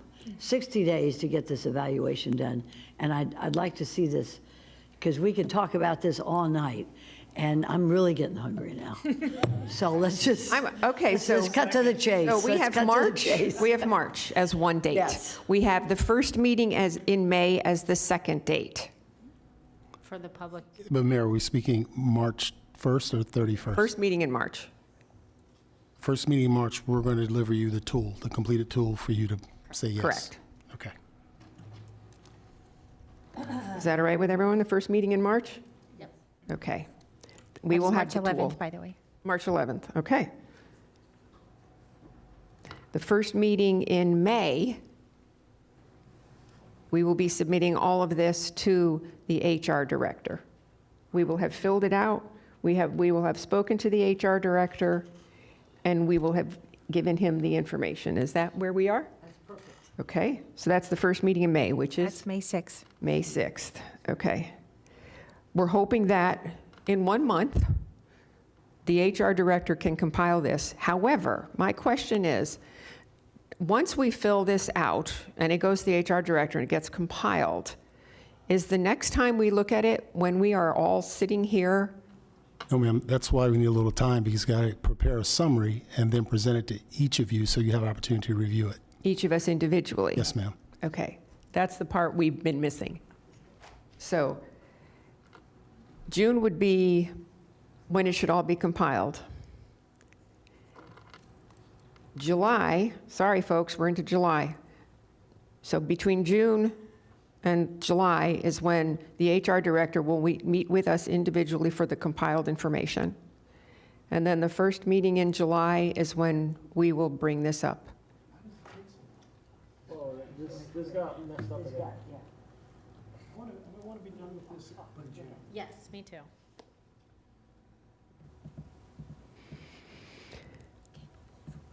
Mayor, we got May 1st, the first week in May, right.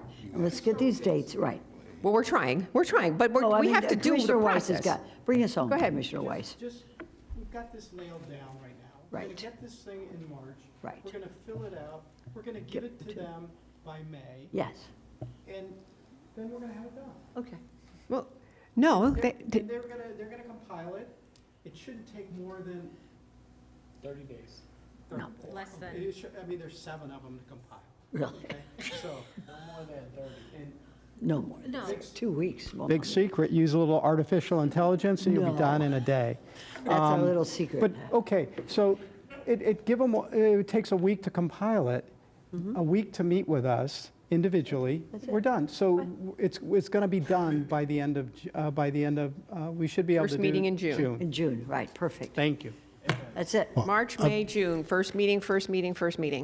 That will, sorry, Mayor, that will take a lot of cooperation from the board because that timeline You know is where very we all were on aggressive. Monday? We've been talking about this for an hour, so you got it. Hang us out to dry, put the individual up on TV who holds us up. Okay, good, it's done. Right, so just to be clear, the objective is to have the tool prepared by March, the March meeting.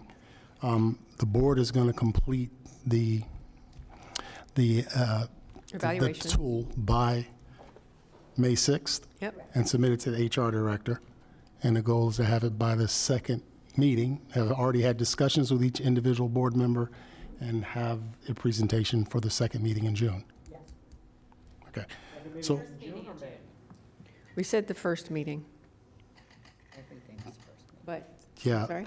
First meeting in June. You can watch. first meeting in June. That's all of that occurring We in said about the 30 first meeting, days. first meeting. First meeting in March, first meeting in May, first meeting in June. Done. Okay. No, it's One- not. And I'm there's, concerned about the timeline. It would seem to be unrealistic, but certainly we're going to do everything we can to make that happen. I have a quick question. In terms of the questions, I thought there was a comment that said it was too many questions. Does the board have a desire to say how many questions they want to see on the final draft? So we're going to work on that individually. we're going right. to, I'll send out the email that has the samples. We have the sample that you all provided. It will be up to us to put those samples together by March. So that's on us. That onus is on us to come up with the questions that we want. And we go from there. Actually, we might need to give them to them by February so that they can finalize by March. Yes? Oh, absolutely. I mean, it's going to take do it. every bit of 30 days to meet with all of you and compile your thoughts and Yeah. have a document ready. We're here, we can do it. We can do it. Okay. We have one card. Alexandria Larson. Okay.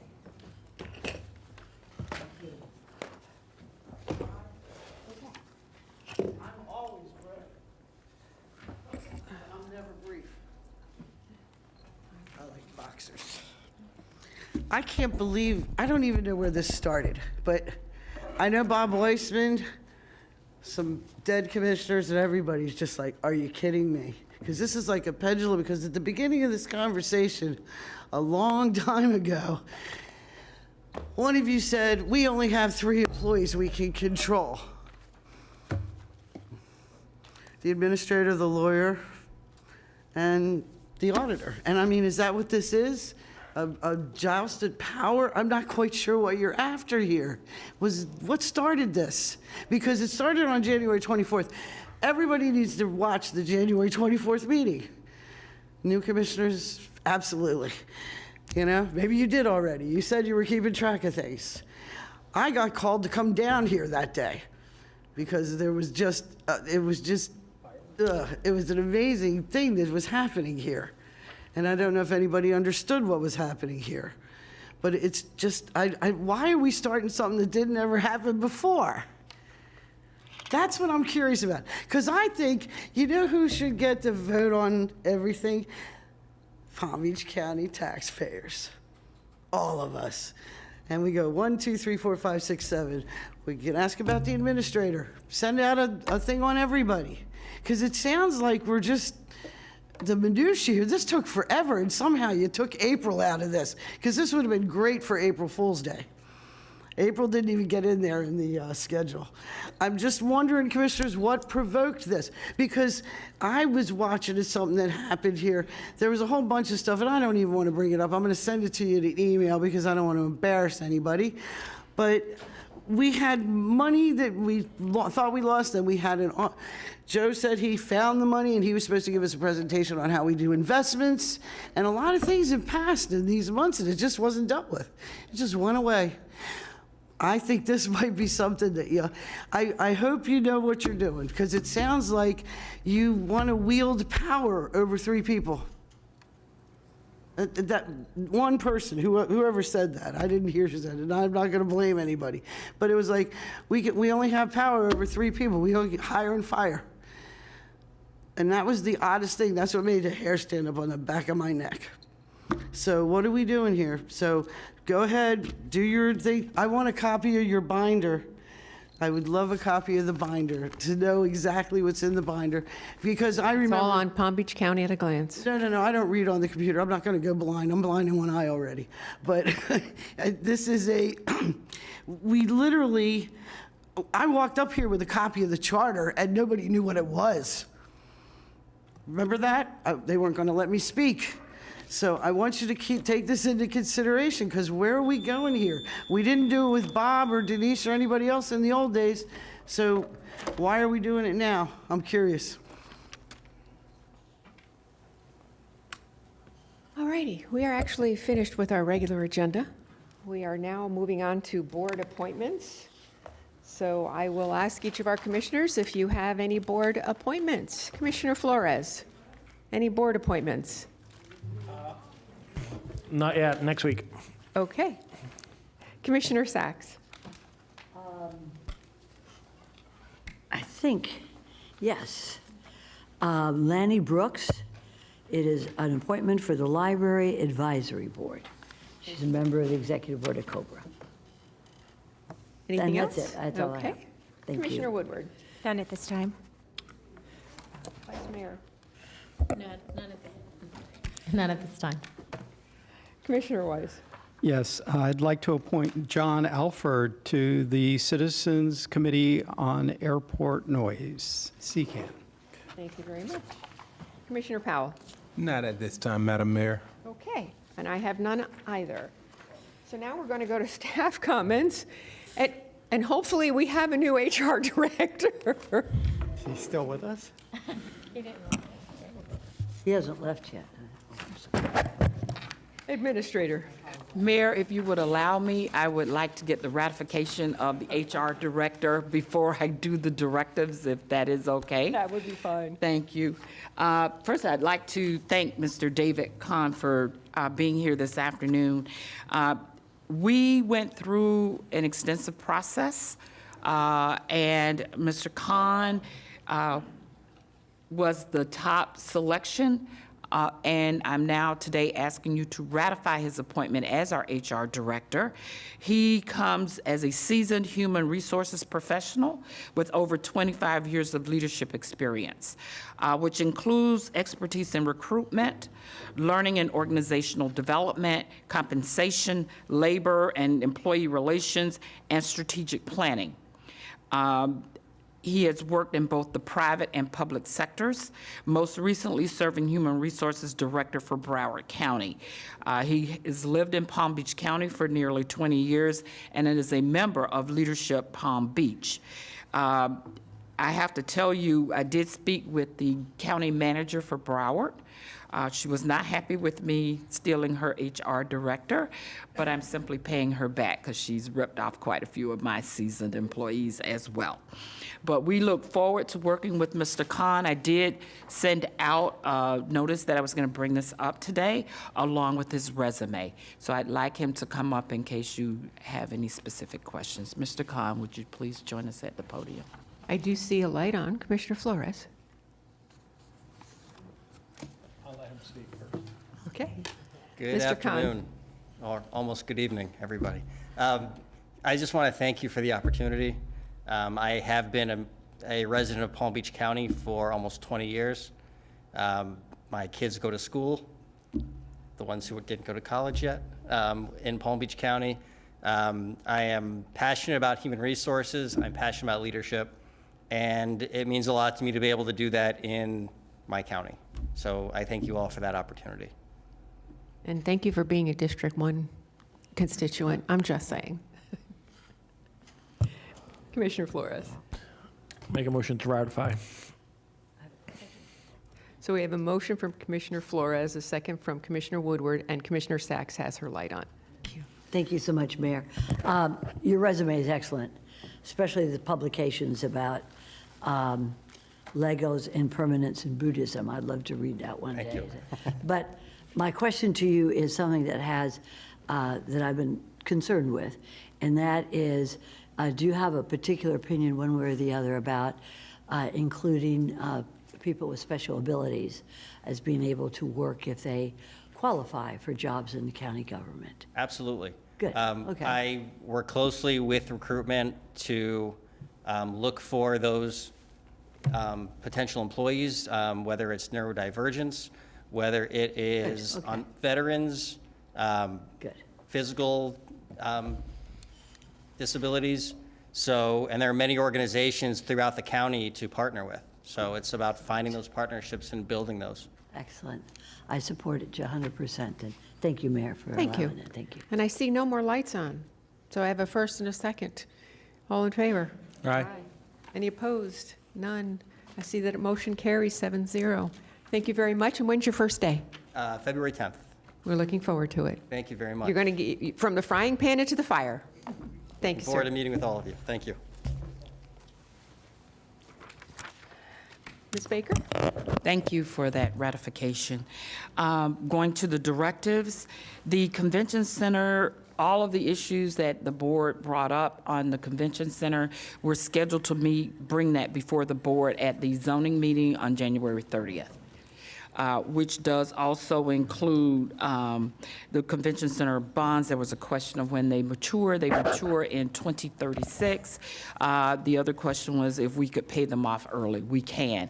But the second part of that, would how much income would we generate by parking spot, is a task. It's going to be very difficult to project what we can do because it depends on the activities going on at the convention center, how many activities, whether parking spots are going to be sponsored or they're part of how we're going to lure that particular group into the community, into the convention center. So those are things that we will be addressing and providing you with that information. That will be at the zoning meeting.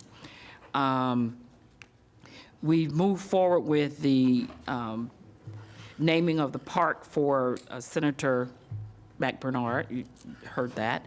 And I believe we have also, now that he's been sworn in, put in process the changing of the name of Sandcastle Boulevard to Senator McBernard's Way. So we'll be working on that. We've also set up our portal regarding the ordinance and resolutions. I've got a meeting with the internal auditor, I want to say on tomorrow?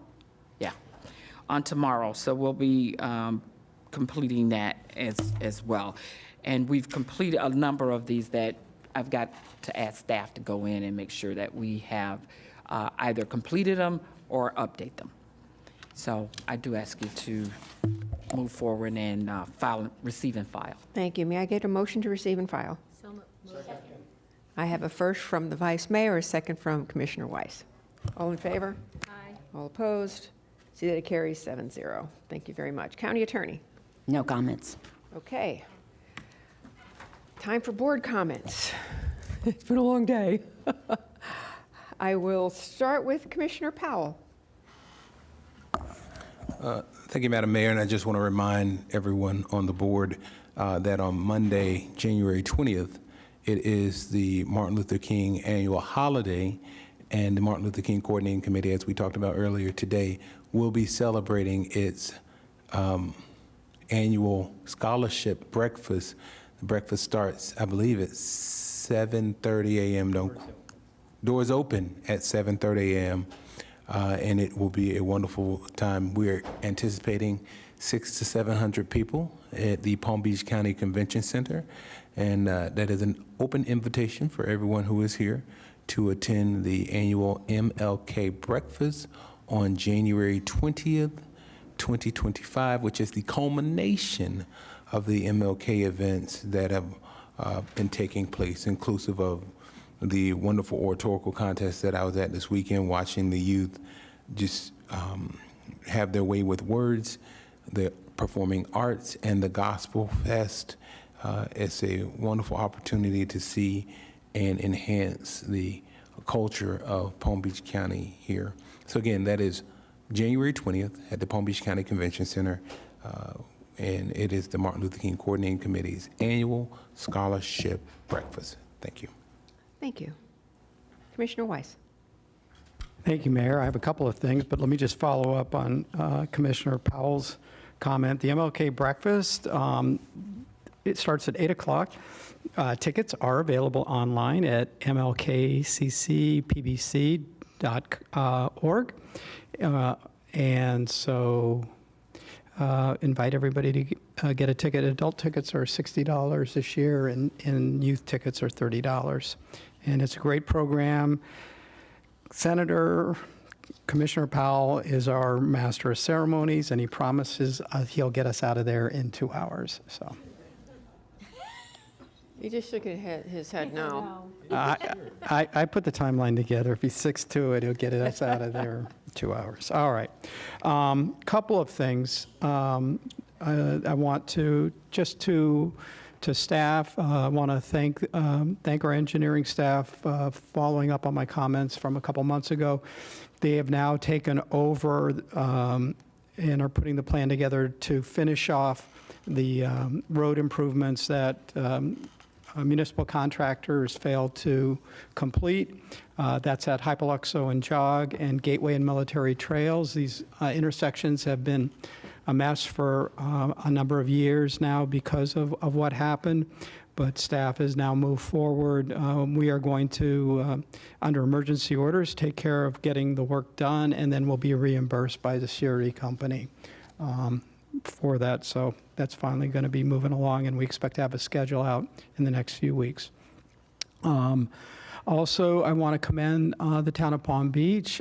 They have a system of notifying residents and others about road closures, different things that are happening when the bridge failures, when we've had situations due to special security concerns. Those notices get put out on text message. I would love to see us do the same thing. I know it's much more complicated for us because it's a much bigger area, but to be able to notify our residents of road closures that were unexpected or different things because of emergencies that are happening, I think it's a great way to do it. And it's, I have to say, it's helped, it just helps with the moving public. And then lastly, it's come up, we're going to be having, there's a meeting on Thursday evening regarding resurfacing Dixie Highway between Belvedere and Okeechobee. And it just brought to, really brought to the forefront the importance of having coordination between what all of these different agencies and departments are doing. It seems like there's just, we don't have enough coordination, because to shut down 2 lanes on Dixie Highway with the closures that we have now on Southern Boulevard, and that traffic now is pushed on to every other street, meaning Okeechobee or Palm Beach Lakes, to get across to the island now. All those people have to head further north, and a lot of them are now coming up Dixie, they're coming up Parker, they're coming up Australian, they're coming up on 95. And it just seems like I don't feel comfortable that we have a good plan in place. And so it just brings the whole greater issue, and I think we need to address it. Just much better coordination and better communication to the public. That's some things we can't put aside or put off, but we can certainly communicate about it. We can let people know and keep them informed. And then the last thing, I went down and visited FDOT's Traffic Management Center down in Broward County. It was really eye-opening and amazing what they're doing down there. But they told us about, they have a website, it's called FL 511, and that's where all the statewide information goes. But that's also where the applications like Waze and Google Maps and Apple Maps gets the information to tell people about closures and detours and that sort of thing. The only way that information gets into those maps is when information gets put into FL 511. So we also need to work on a way to get that done. Thank you. Thank you. Commissioner Woodward. Thank you, Mayor. I'd just like to start thanking everyone who's reached out to me. I got home last night after burying my father on Sunday.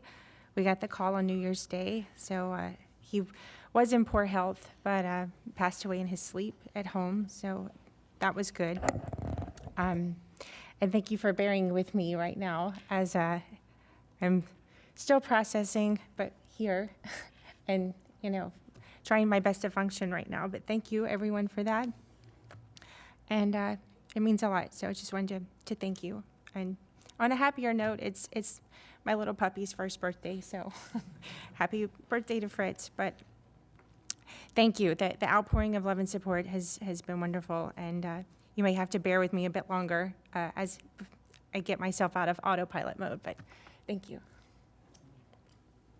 Commissioner Sachs. Thank you, Mayor.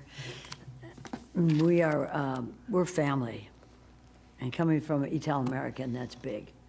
So anybody's loss or issues at home, we're all together, and I want to thank Ms. Baker for informing us. Communication is very important. And I just want you to know, Commissioners, we're with you. We're with you. Take as long as you want. Oh my God, my hair.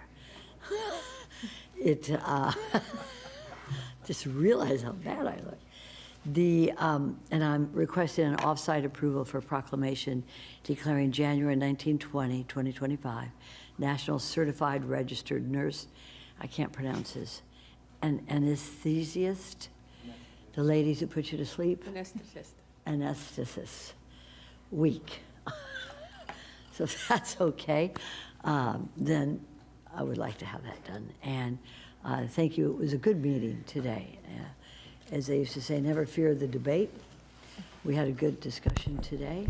You can see the hour, and it shows that we are. So we have a first on your off-site proclamation. We need a second and a vote. Good. Second from Commissioner Weiss. All in favor? Aye. Thank All you. opposed? Motion carries 7-0. Thank you. Commissioner Flores. So I just want to wish everybody a happy Three Wise Men's Day. It's January 6th when we celebrate the arrival of the three wise men arriving, Jesus with gifts. It's very popular in the Hispanic community, and this Saturday there will be a celebration at the Green Acres Community Center, Fiesta de Pueblo, where they'll celebrate it. So everybody's invited to attend. Starts around noon. It really gets a little bit livelier and better around 6 in the afternoon. So everybody is invited to District 3, Green Acres, Samuel J. Ferrari Community Center Park. Besides that, I wanted to let everybody know that I am coaching a basketball team in Green Acres, the Green Acres Hawks, and our first game is Friday. So I will be keeping you guys up to date as the season goes along. So I am, as you may have heard, I'm passionate about basketball, and I love sharing that with the youth. And so I will keep you guys. And when we win the championship, I'll bring them here and I'll give them a certificate of appreciation. Thank you. Thank you. Vice Mayor Baxter. That was a great segue to my comments, so thank you. So I would like to start with congratulating my Chief of Staff, John Carter. So his hockey team won the AGHL Hockey League Championship this past Saturday. And he, as the team captain, scored the winning goal. So congratulations, guys. I would also like to add to Commissioner Weiss's comments. I have actually been asking for something just like this for my residents who get trapped on North Lake. Until there's additional routes, there has to be somewhere they can sign up for a text message alert that the road is shut down. Something that notifies them right away so they can take a very long and tedious alternate route, but at least not sit there stuck for hours on end. So, and I bet at this point my Arden residents would probably like that on Southern as well. So if we could look at something or some way to notify residents when roads are shut down, that would be really helpful. Thank you. Okay, and I'm last. I'll be quick. I have 2 offsite proclamations I would like to request. I will not make the motions. I'll have the Vice Mayor make the motion for me. So I move an offsite proclamation recognizing the AGC's completion of 75 years as the local voice of construction. Second. So we have a first and a second. All in favor? Aye. All opposed? Motion carries 7-0. I also would like I move an off-site proclamation for the Lord's Place March to End Homelessness, February 28th, 2025. So I have a first and a second. All in favor? Aye. Any opposed? Motion carries 7-0. With that, it is 5:51. It has been a long day. I appreciate everybody's time today and patience, and we are adjourned. Thank you.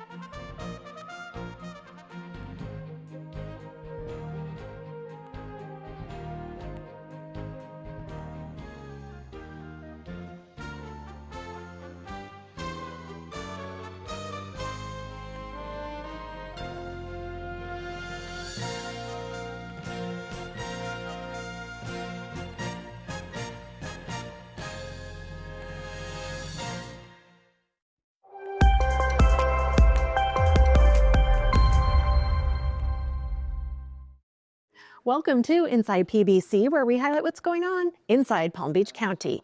'Tis the season to avoid fake shipping notification scams. Do not click on any links and messages, whether email or text, that mention an unexpected delivery.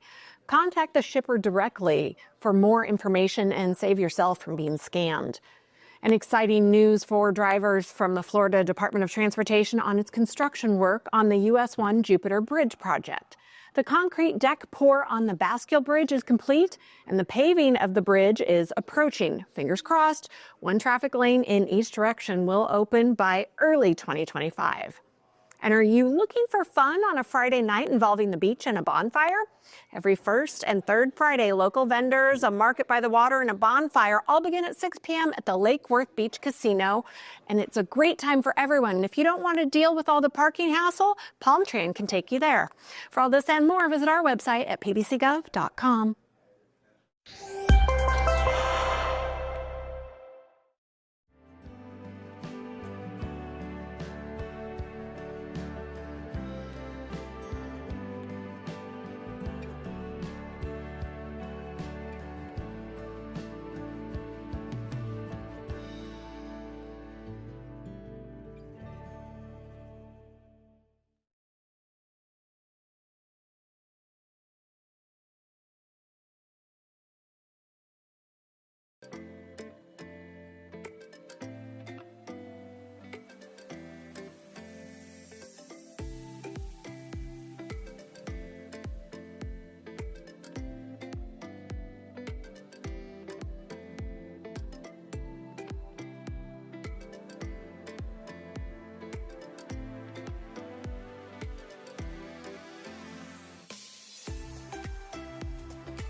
Thank you for watching Palm Beach County's Community Bulletin Board. Please check the PBC TV20 online program guide for future airtimes at pbcgov.com.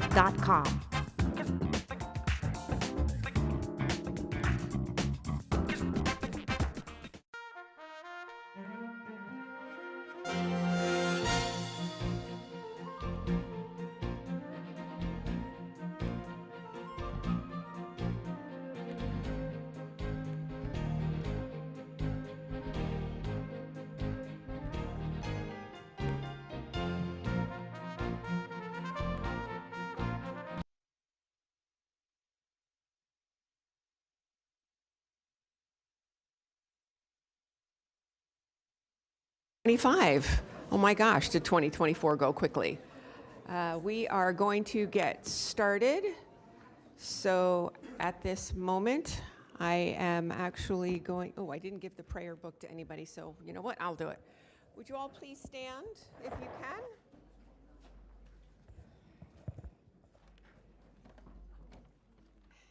As we enter 2025, let us be humble, let us be thoughtful, let us give thanks.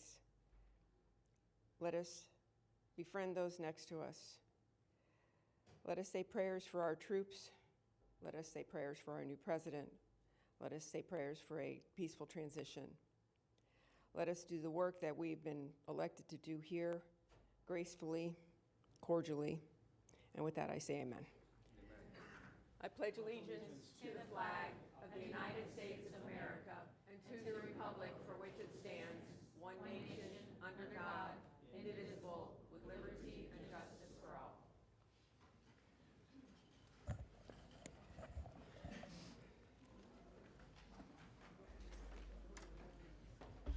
Oh, I'm sorry, we were supposed to do the roll call first. Oh. Vice Mayor Baxter. Here. Commissioner Flores. Present. Mayor Marino. Here. Commissioner Powell. Here. Commissioner Sachs. Commissioner Weiss. Here. Commissioner Woodward. Here. Thank you. Thank you. And I know we do have additions, deletions, and substitutions. Yes, Mayor, Vice Mayor, members of the board.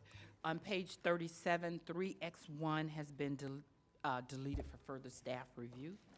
Page 44, 3CC has a revised motion title and summary. On page 54E has been deleted. Page 54H has been revised, declaring January 7, 2025 as Florida Arbor Day. On page 54I has been deleted. On page 54K has been revised to District 3.